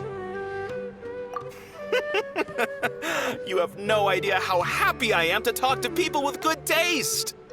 If you consider enjoying Nilou's dances having good taste, then almost everybody has good taste. Because Paimon thinks everybody will love her performance. That's right. We all think she's amazing too. Nilou is an absolute favorite among those of us who frequent the Grand Bazaar. For Outlanders, you have a great eye. Master Zubair, let's have a vote for the most outstanding audience members next time. I think these two may win. Nonsense! It is not for us to determine the value of an audience. But indeed, we could try giving gifts to people with particularly good taste. I heard there's a device in Fontaine called a camera that can record people's appearances as pictures. Such pictures would make superb gifts. Ooh, good idea. I wonder where we can find one. I don't want you giving pictures of me to everyone. I'm satisfied just being able to perform here. There's always a lot going on at the Grand Bazaar. Yeah, and that's why I love it here. Traveler and Paimon, could you help confirm if the letters were actually delivered? If for some reason they didn't receive the letters, then please tell everyone that there will be a feast here. Yeah, we can also check out how everything in Sumeru is going now. When I wrote the letters, I heard that Dia was in Port Ormos, and Alhaitham was at the Akademiya. As for Sino, we've only heard that he appears at the Akademiya from time to time. I'm not too sure about Rahman's whereabouts. My guess is that he's with Dia. As for Dunyarzad, I just hope she's feeling better. I sent her a letter, but I was afraid of disturbing her. If you have time, please ask about her for me. Okay, got it. Let's go, Traveler.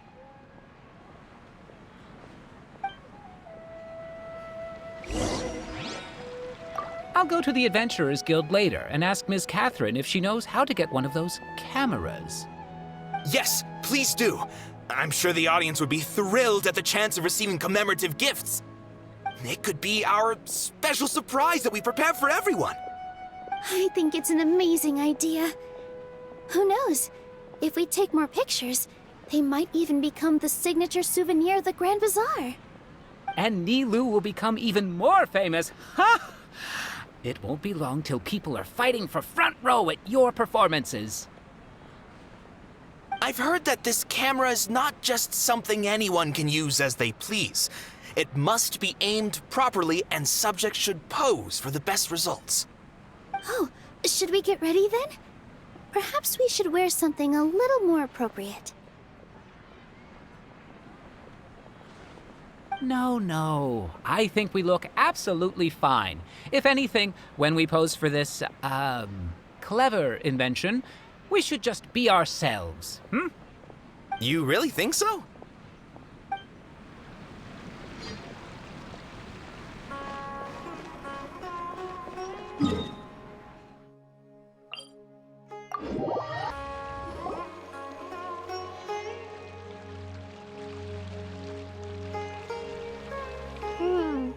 We haven't seen Alhaitham anywhere. Let's ask that person over there.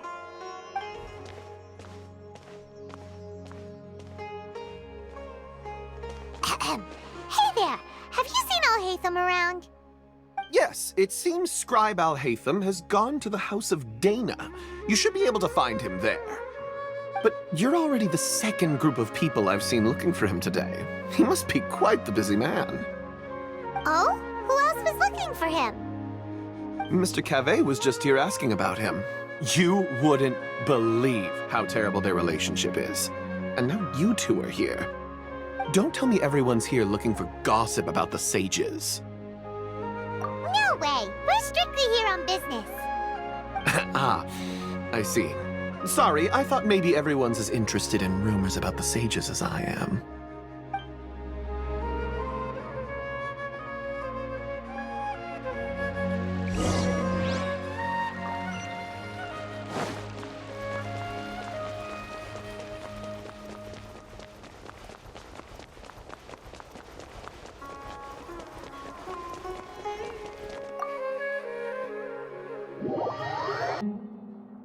Alhaitham should be around here somewhere, right?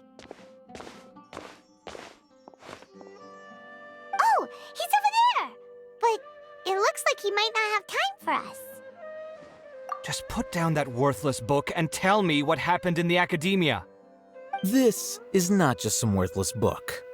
Do you have any idea how difficult it is to find a physical book like this in Sumeru? It doesn't matter. It's probably just another thing that you used your authority to get your hands on anyway. Just put it aside. Listen, I came back today only to hear that the sages have disappeared. Oh, you sound surprised. I thought you would already know the inside story. Would I be here asking you if I knew? You're the scribe, not me. So just tell me what you know already. Well, I almost became a sage. Huh? Oh, don't sound too surprised now. You're the renowned Kaveh, light of the Ksharawar. Besides, as a master builder and craftsman, chances are you'll be appointed as a sage too. Why do I feel like you don't really mean it? Huh. What makes you say that? Why would you question my heartfelt sincerity? Maybe it's because you've never said anything good about me before.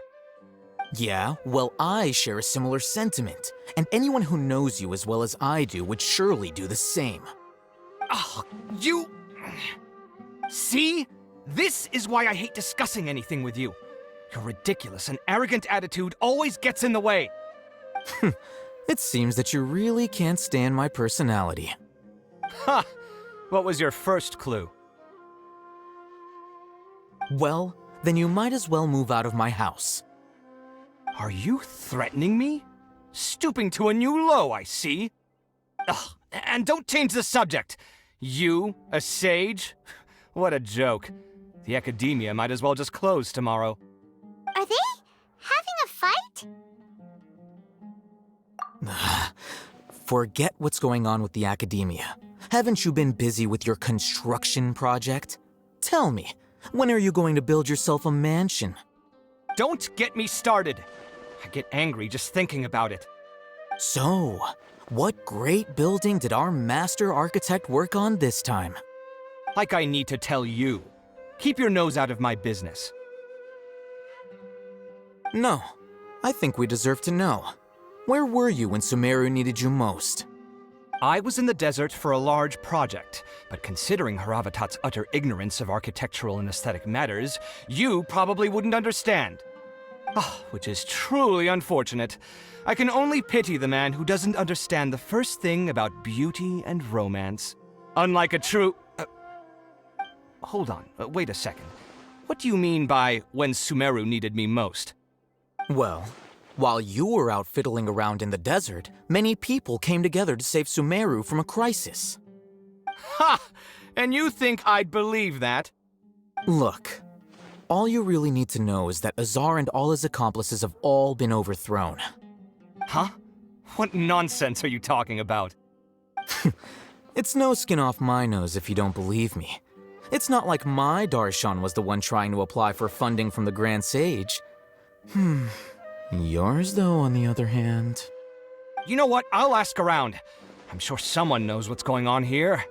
You're dead if I find out you're lying to me.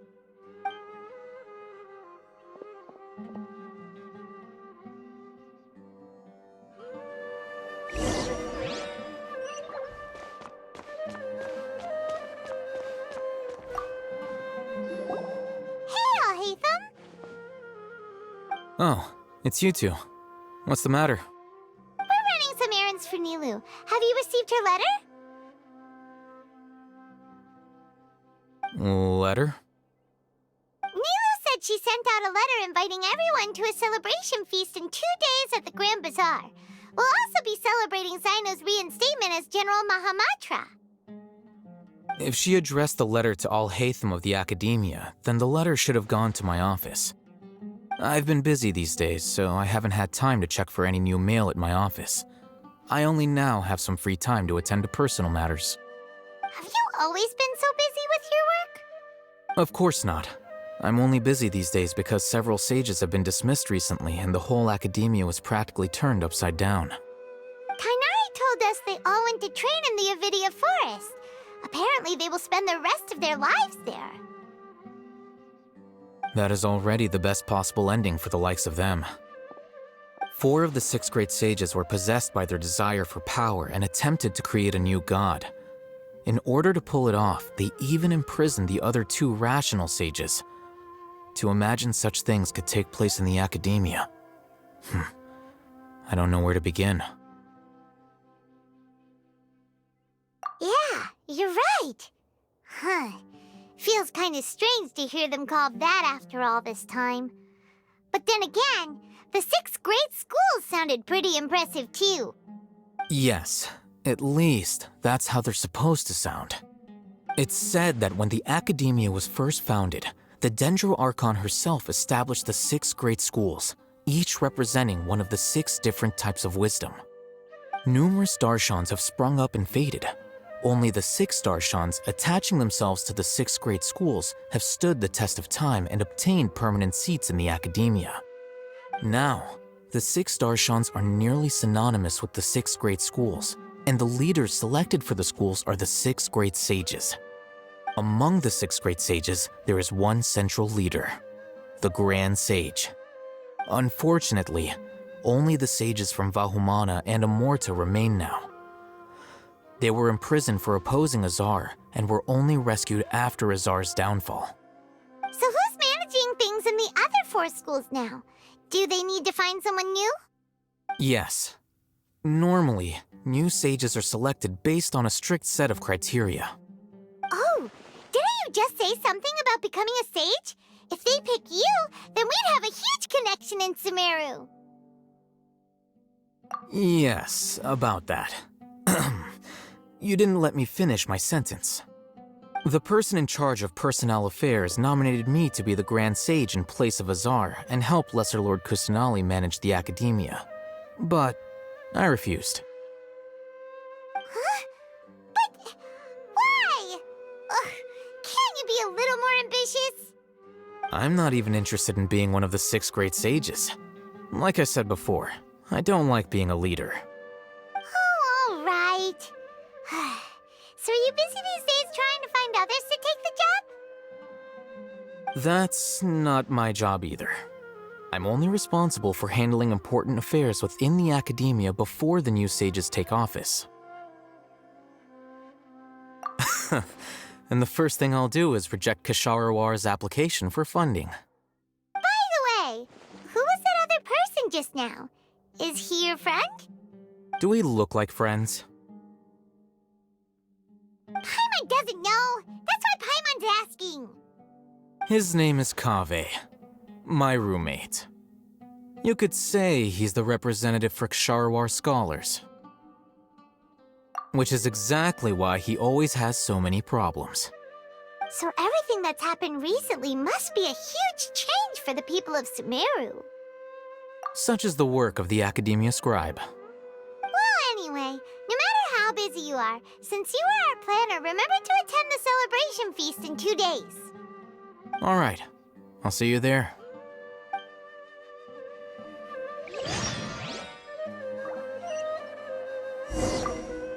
The House of Dana is the last quiet place in the whole Akademiya now. I was originally planning to stay here a little longer, but there's a chance that Kaveh might show up again. Tuh, what a nuisance. I'd better go somewhere else.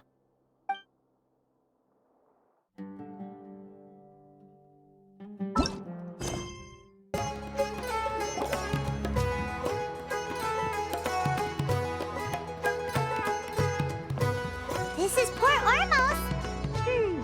Now where could... Is that Paimon I hear? Huh? It's been a while. How are you doing? Dinnerzad! It's been so long since we've seen you! I'm doing well.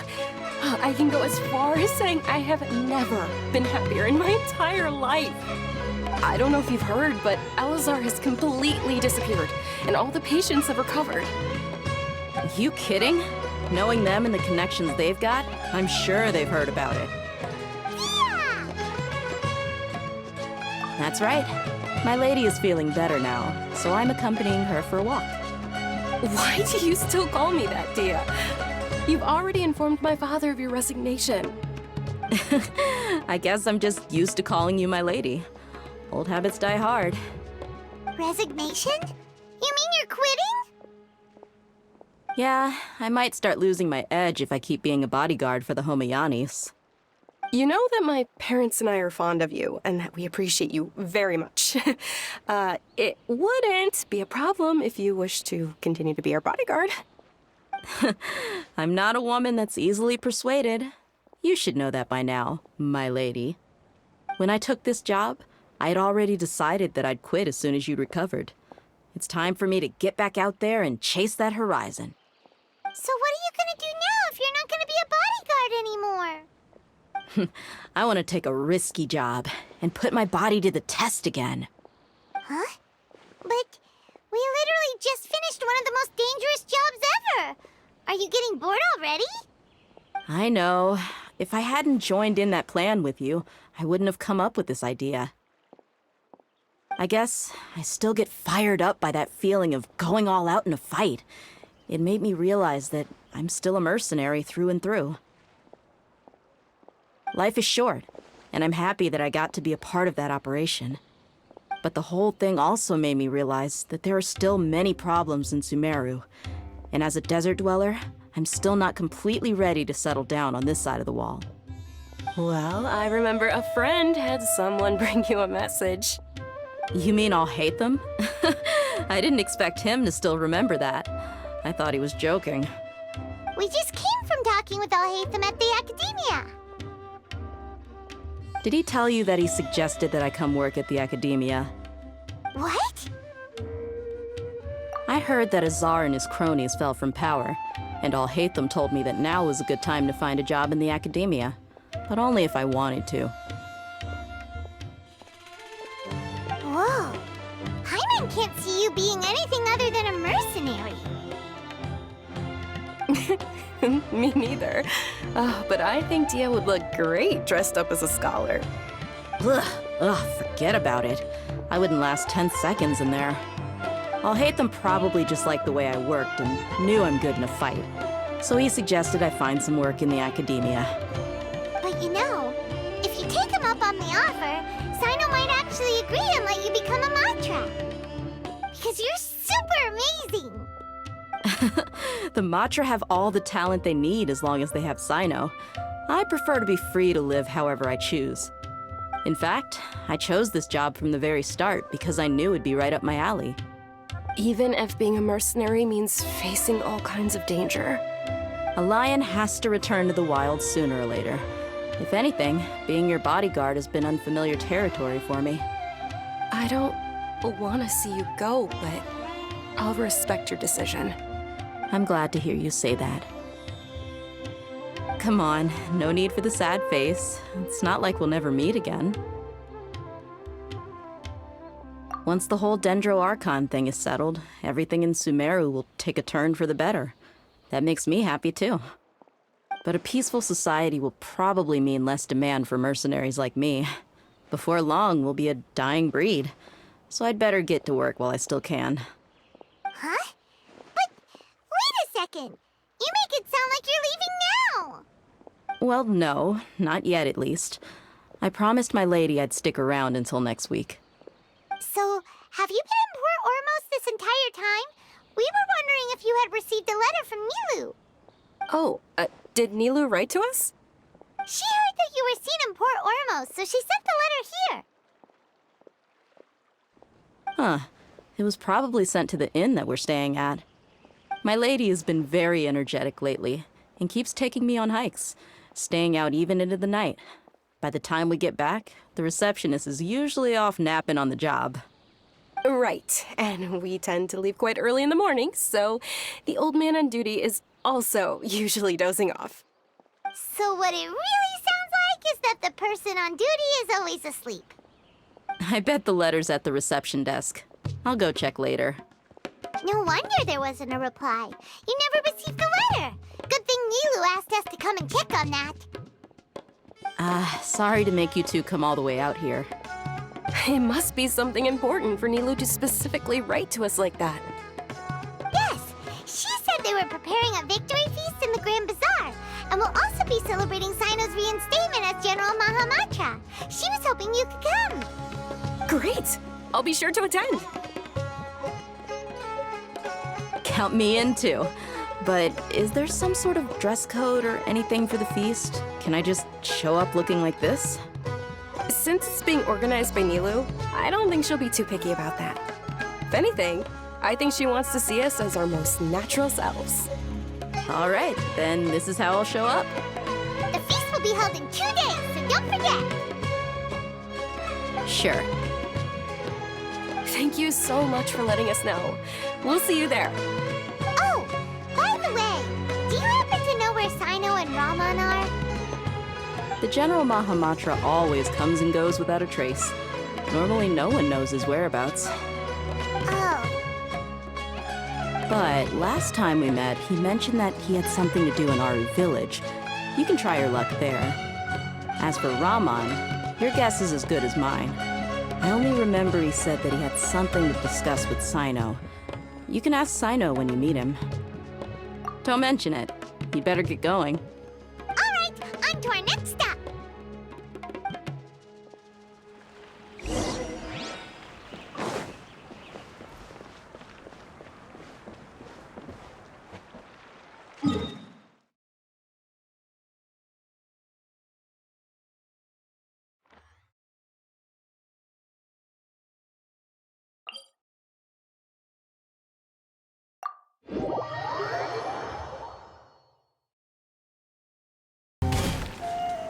It's been a while since we last visited Aru Village.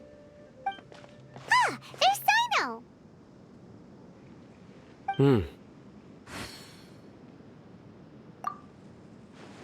What brings you here? We recovered well, and Tanari agreed to let us leave, so now we're out and about again. It seems Gandharvaville's medical treatment is still as good as ever. And Tanari is recovering well, too. That's good to hear. Yeah, you're the one who brought us to him when we lost consciousness, right? Thanks for that. You're welcome. Tainari has excellent medical skills, and Kale is quite attentive. It was the best place for you. But why are you just standing here like a dead tree? I'm meeting some people. Oh, you mean Candace?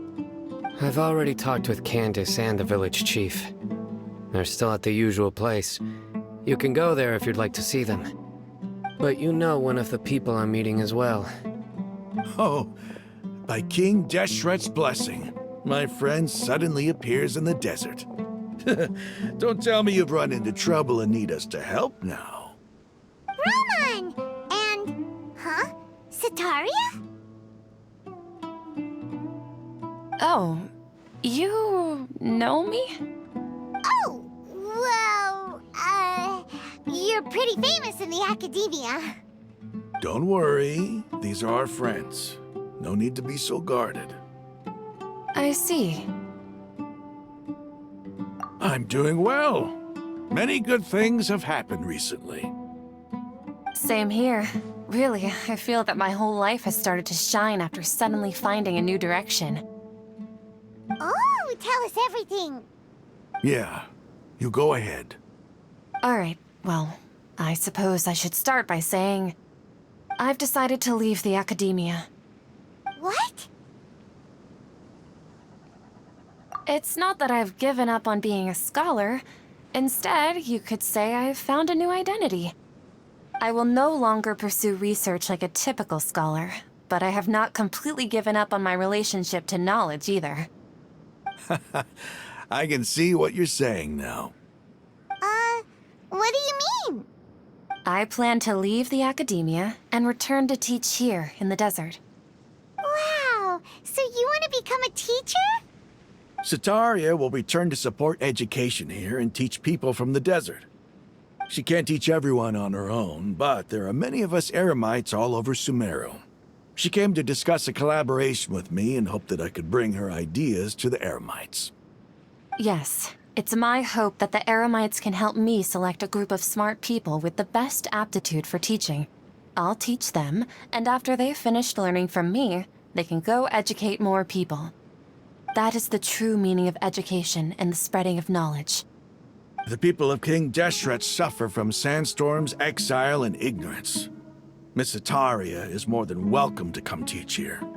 Her arrival is like a star shining in the desert night. The stars have always guided caravans, thieves, soldiers, and travelers who get lost in the night. They lead those in the dark out of trouble and back to safety.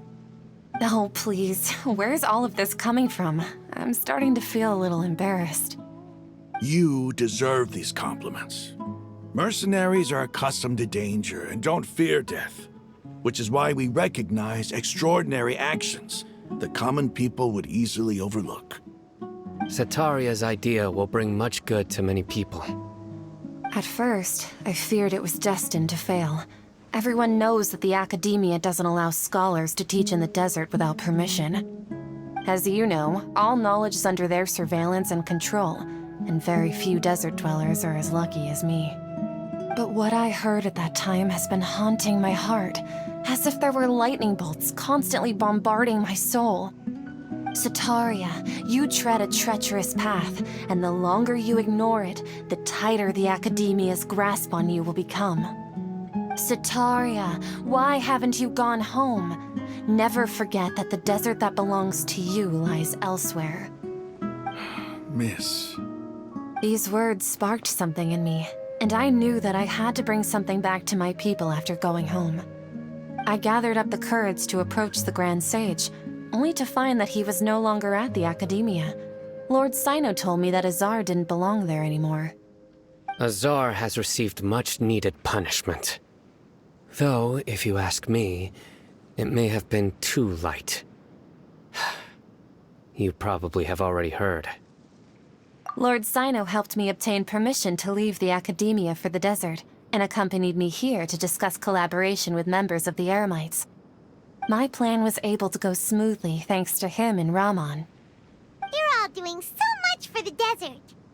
Aside from that, I also have some other business to discuss with Sino. Lesser Lord Kusanali has allocated many resources to support and develop the desert. I've done some business for her, and part of it required the assistance of the Eremites. I applied for a few batches of educational materials from the Akademiya, and sent them to several groups in the desert, as instructed by Lesser Lord Kusanali. I believe the people will make good use of them. That's exactly what the people here need. Physical books and other related items. If it weren't for Cyno and Lesser Lord Kusanali, I'm afraid we'd never be able to get our hands on them. Apart from this, the Akademiya is also recruiting scholars that are willing to teach in the desert. I'll let you and Setaria know as soon as I have any more news. We must be persistent about this, and maintain these resources to ensure long-term effectiveness. This is the first time in hundreds of years we've had a glimmer of hope. I think this may be the turning point for the desert. Remember these words. Here lies our faithful priest, Kasala. His wisdom is a miracle among the people, deserving of high praise and admiration. I hope people with wisdom like that priest will rise again among the desert dwellers. Then we'll once again see the wisdom and glory that once shook the world. Enough about us. Are you here to discuss some business too? No, not at all. We're actually here on behalf of Nilou. Nilou wanted to write to everyone, but she wasn't sure where the letters should be sent, so she asked us to come find everyone personally. A celebration feast will be held in 2 days at the Grand Bazaar. She hopes that all of you will be able to attend. At the feast, we'll also be celebrating Cyno's reinstatement as General Mahamatra. Although, judging from your appearance, it seems you've already been reinstated. Paimon thought you would only start working for the Akademiya after the feast. Celebration? Feast? It's the first I've heard of it. Tighnari was right. He really didn't know. This feast is for you, Cyno. Sounds to me like you'll have to be there. It's rare to see that kind of expression from Lord Cyno. You must not like feasts very much. No, not really. But I'll go. Well, I still have a lot to handle here. Besides, I need to look after Miss Setaria in the desert, so I'll have to pass. I'm afraid I won't be able to join you. Although, if you'd be so kind, please give a message to Miss Nilou for me. The message is, I'm sorry for how I treated you before, but now I understand the beauty of your dance. It's like a light shining in the sky. You and the art you symbolize are not only beautiful, but also lively and powerful, so much so that it was prohibited. Please keep dancing, and someday, I'll be able to appreciate your art in person. Okay, we've got all that down. Our job here is complete as well. Oh, Cyno, remember, party's in 2 days. Make sure you're there. Got it.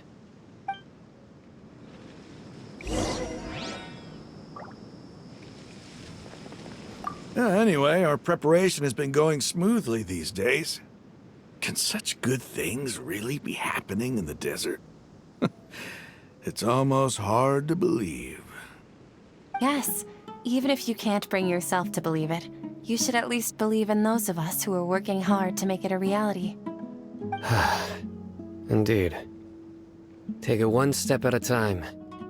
There is still a long journey before you. What heartwarming words.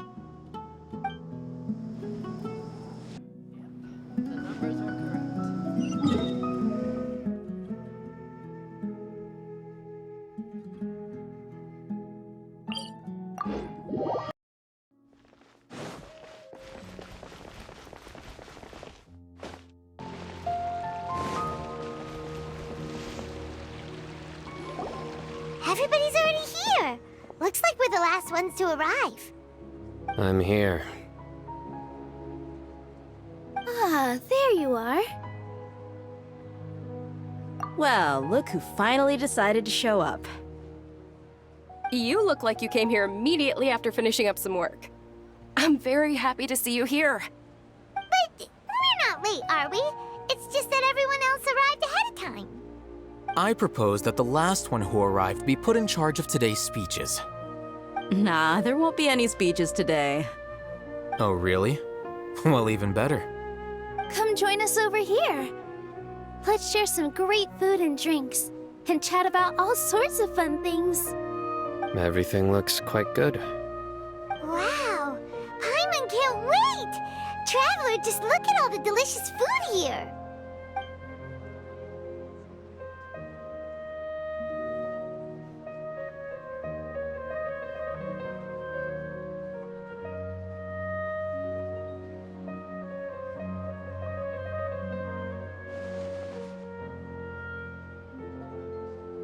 Whoa!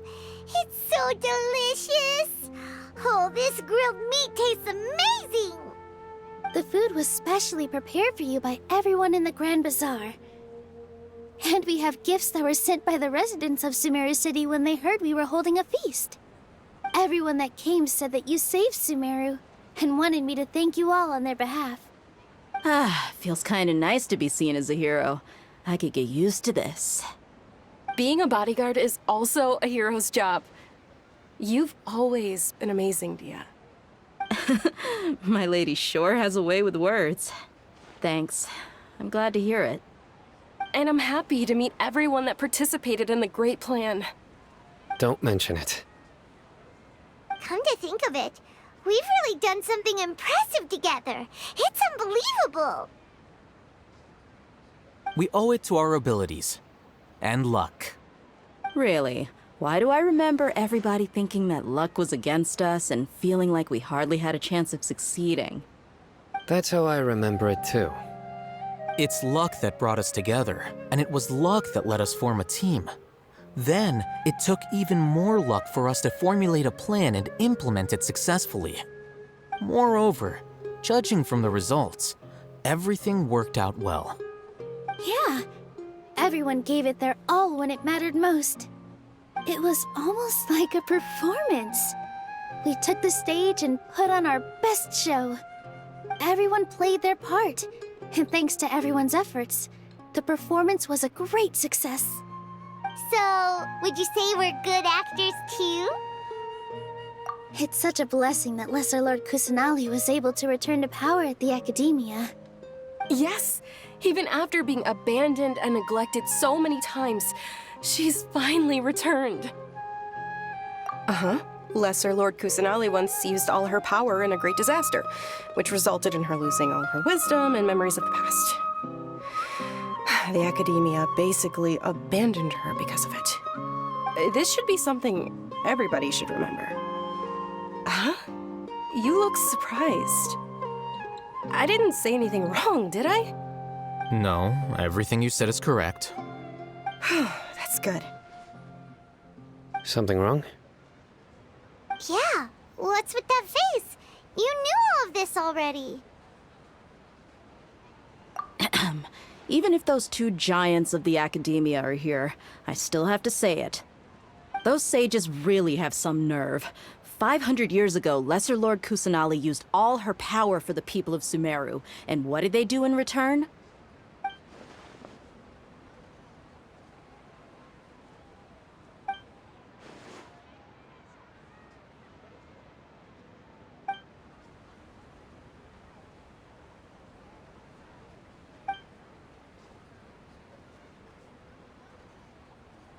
If you bite the hand that feeds you, don't act surprised when it turns into a knuckle sandwich, right, Sino? Perhaps I shouldn't say this, but their treatment of Lesser Lord Kusanali calls for a more severe punishment. You could simply tell Lesser Lord Kusanali that you wish to have Azar and his accomplices severely punished. I respect our deity's decision, and won't interfere in any way. While we're on this topic, why didn't you accept the Akademiya's invitation to become the Grand Sage? Are you trying to say that I'm fit to be a sage? Not at all. But every person handling the selection process has said that you are the most suitable candidate to lead the Akademiya right now. Why? Because he dethroned Azar from power? Could you try to put it another way? This is a good thing, yet you're making it sound like I overthrew Azar for my own personal gain. But seriously, though, I always wondered if you had some personal motives behind it. I did have my own motive, but it had nothing to do with being a sage. If the rules of our nation were suddenly cast by the wayside, then it wouldn't be long until chaos ensued. I had no intention of letting their dreams disrupt my life. By that, you mean your life working as the Akademiya's scribe. Precisely. Wait, is that all? So, that's the only reason why you joined us and came up with all those plans? It's reason enough. You've certainly got quite the personality. You flatter me. All right then. How about you? You've already resumed work as the General Mahamatra, right? That's right. Will you be happy with that life? It's not about being happy. There are merely a lot of things that I must do. Even so, keep your spirits up and try to be happy, okay? And try to smile more every day, just like I'm doing now. Thank you. I'll keep that in mind.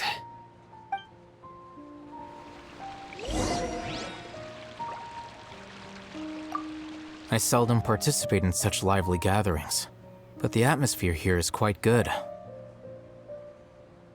No. This gathering today has a unique meaning. The Grand Bazaar is lively because the people here feel happiness from the bottom of their hearts, unlike the farces at the Akademiya. That happiness is an emotion that'll be forever alien to those bookworms who have driven themselves insane by studying. I seem to have taken both keys when I left the house. Oh well.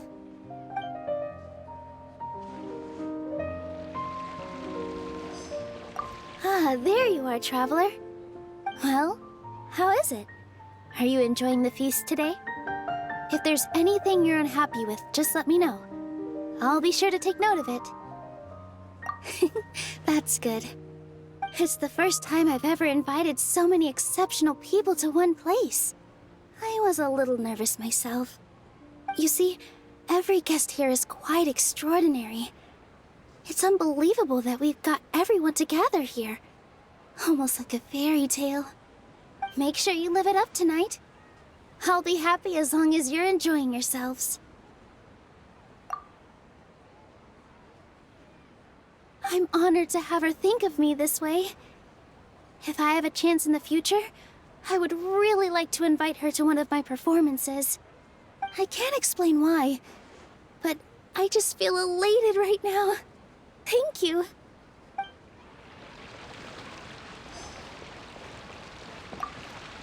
My lady, the grilled meat over there is delicious. Have you tried it? Yes, I also tried some fruit just now. Oh, they're very sweet. What an amazing place to relax. No wonder everybody likes to rest at the Grand Bazaar. You said it. Oh, look who else is here. Hello! Oh, I'm so happy Nilou invited everybody. Oh, now I have the chance to meet all the heroes. Hey, less of that polite chit-chat and more eating and drinking. The feast is about having fun, not stuffy formalities.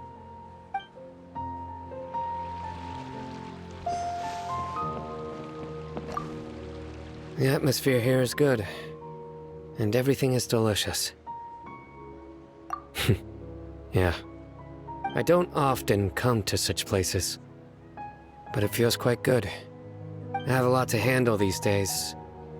Otherwise, I could show you around. There's always next time. We're friends after all. This feast is pretty good. I like it.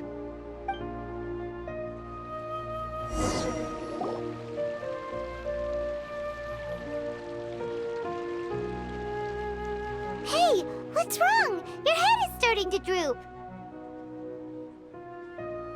Hey, you can't just fall asleep here. Paimon will go find something delicious for you to eat. You wake up once you've put something yummy in your tummy. Of course, just wait here for Paimon.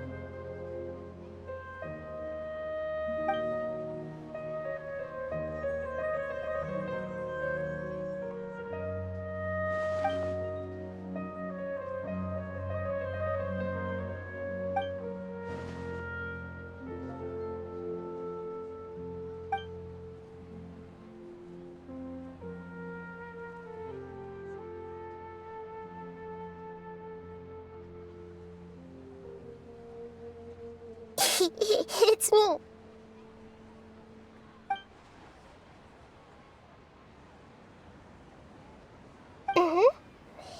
You may blame me for being a bit too self-indulgent. I was thinking about talking with you, and the next thing I knew, I had made a connection with you. The connection between us is amazing. It's like flora and the fence it grows upon.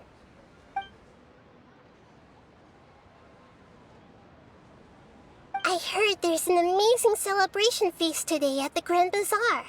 I wanted to have a look for myself, so I snuck in. Lately, I've been so busy dealing with all the fallout from recent events, so I really haven't had any free time. Although you've already helped me with a lot, there's still one more thing I hope you can help me with.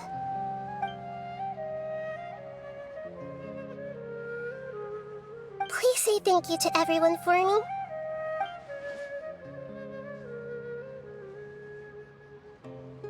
Oh, is it not convenient for you to do that for me?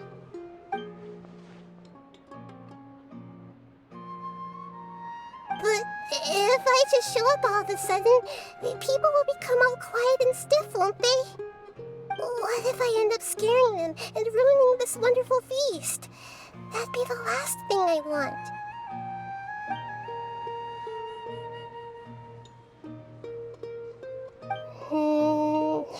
Let me think about it.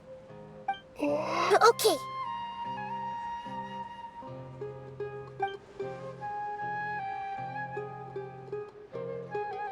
Yes, I have.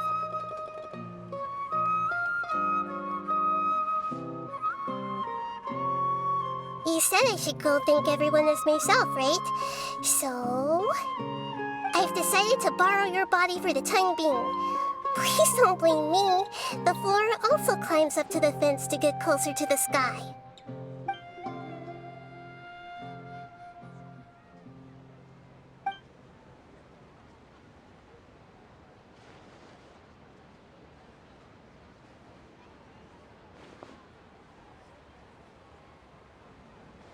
Everyone! Are you awake now? Paimon was just about to bring you the food. It's me. Huh? That voice. Nahida? Hold up. What's going on? I didn't expect to have a conversation with the consciousness of Lesser Lord Kusanali in the Grand Bazaar. Interesting. Is this also a part of the feast? No, of course not. Are you... Lesser Lord Kusanali? Hello, Nilou. You know who I am? Yes, I already know every one of you. Nilou, Alhaitham, Sino, Dia, Paimon, and Dunyarzad.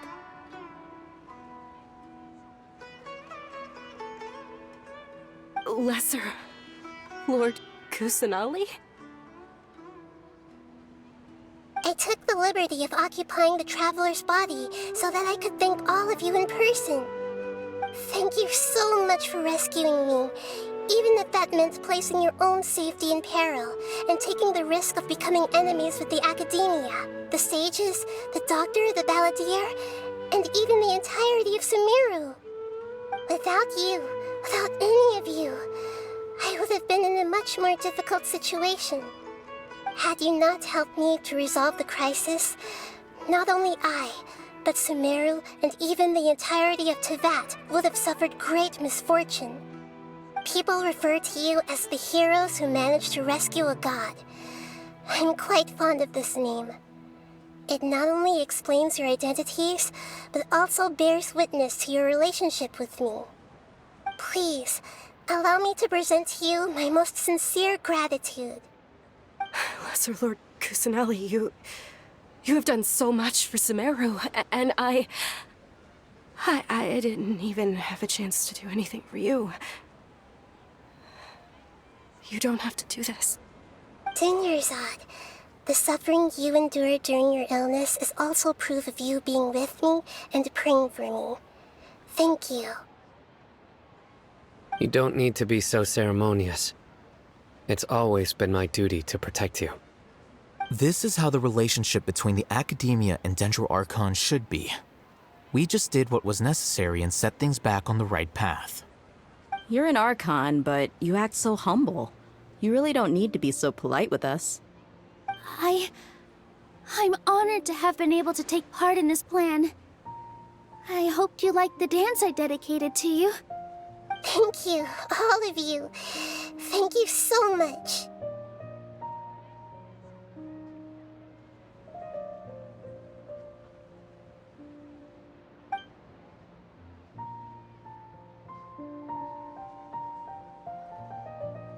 Yeah.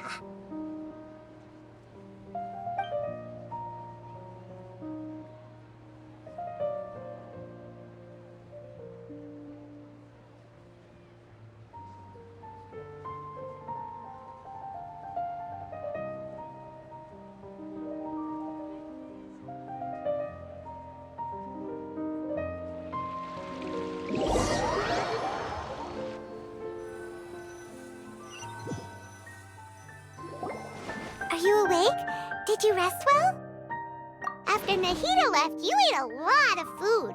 You've become a glutton. That just means you still have a lot to learn from Master Paimon, the Sage of Gluttony. All right, since you're awake now, should we go and have a chat with Nahida? She should be in the Akademiya right about now. If you have any questions, now's your chance to ask.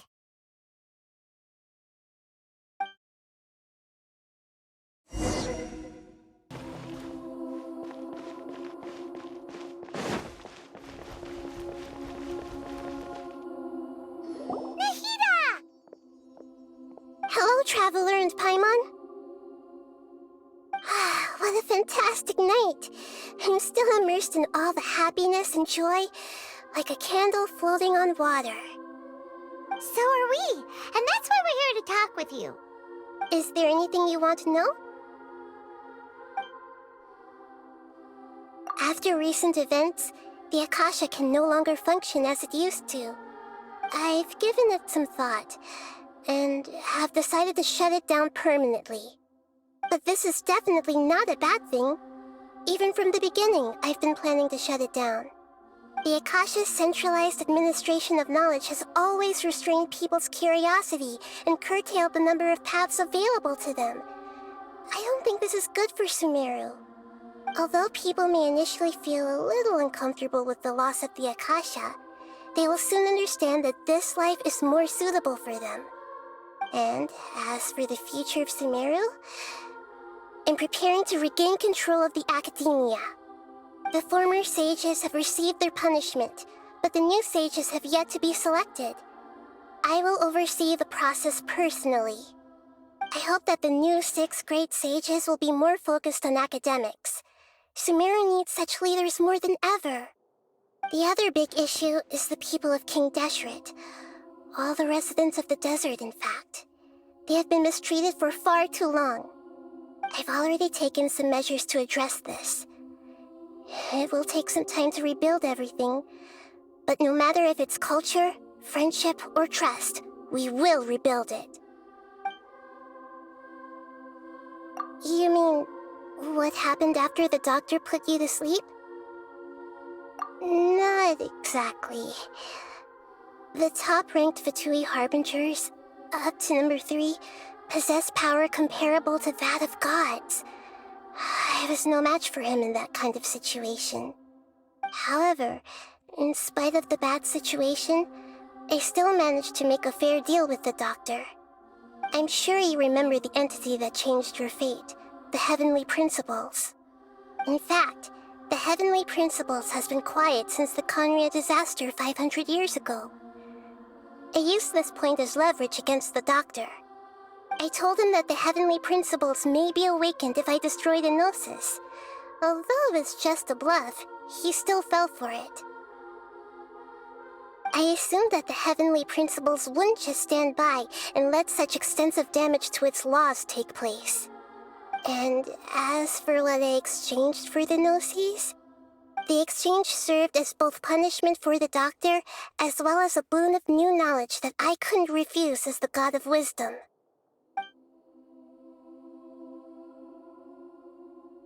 He's still in a coma. I've hidden him like how one would hide a feather.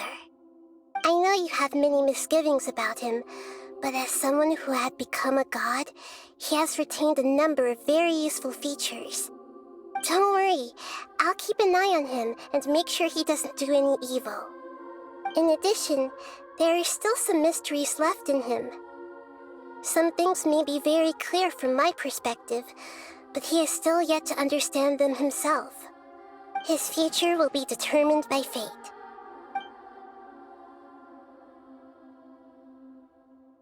Is that where you're headed next? Fontaine, the Nation of Justice? As far as I know, that nation operates in a judicial system. Does their Archon personally judge people? No, there's a Chief Justice in Fontaine. Generally speaking, the Hydro Archon, Focalor, won't preside over individual trials. However, even then, Focalor will still make herself present at just about every trial. It seems that she just likes to immerse herself in that sort of atmosphere. As Archon, she still reserves the right to influence the final verdict. Anyway, let's just say she's got, a very unique personality. Are you sure? Isn't there something else you haven't asked about yet? Huh? You mean... About your sister. While you were resting at Gandharvaville, I took some time to perform an Irminsul search for information on your sister.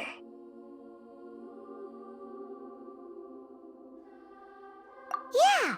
Isn't Irminsul a repository for all the information and memories of Teyvat? So there shouldn't be anything on him or his sister. This is true in your case. Irminsul indeed does not have any information on you. However, there must be something different about your sister. Because, as it turns out, the world has recorded information on her after all. What? There is only one possible explanation. She belongs to this world.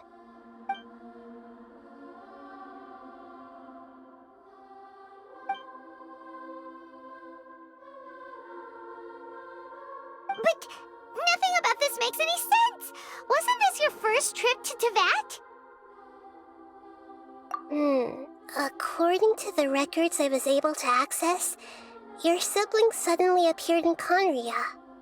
After the Conria disaster, she began her journey through the 7 nations of Teyvat.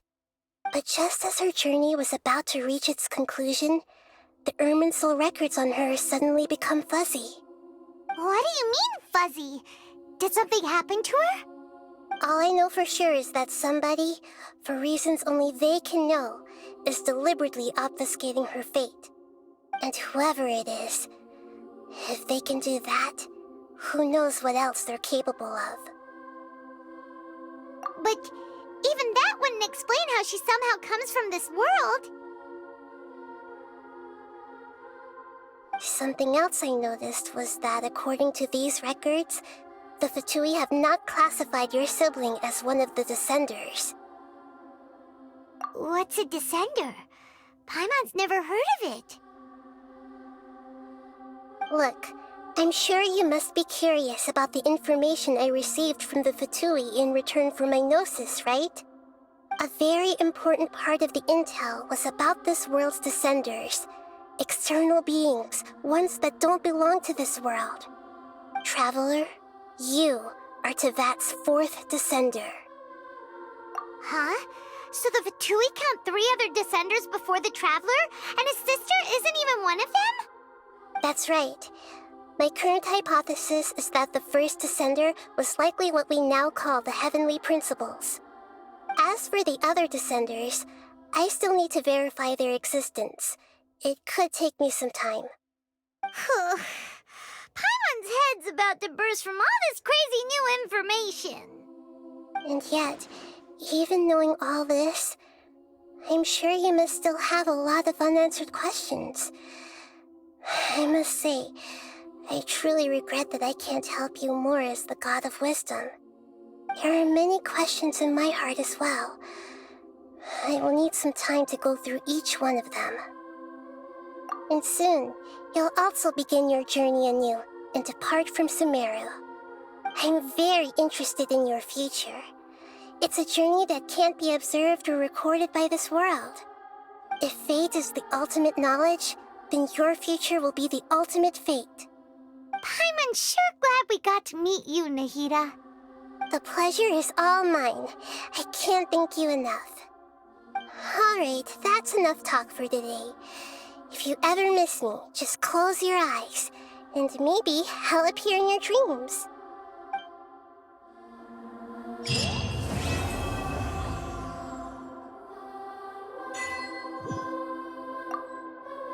Is there anything you want to know?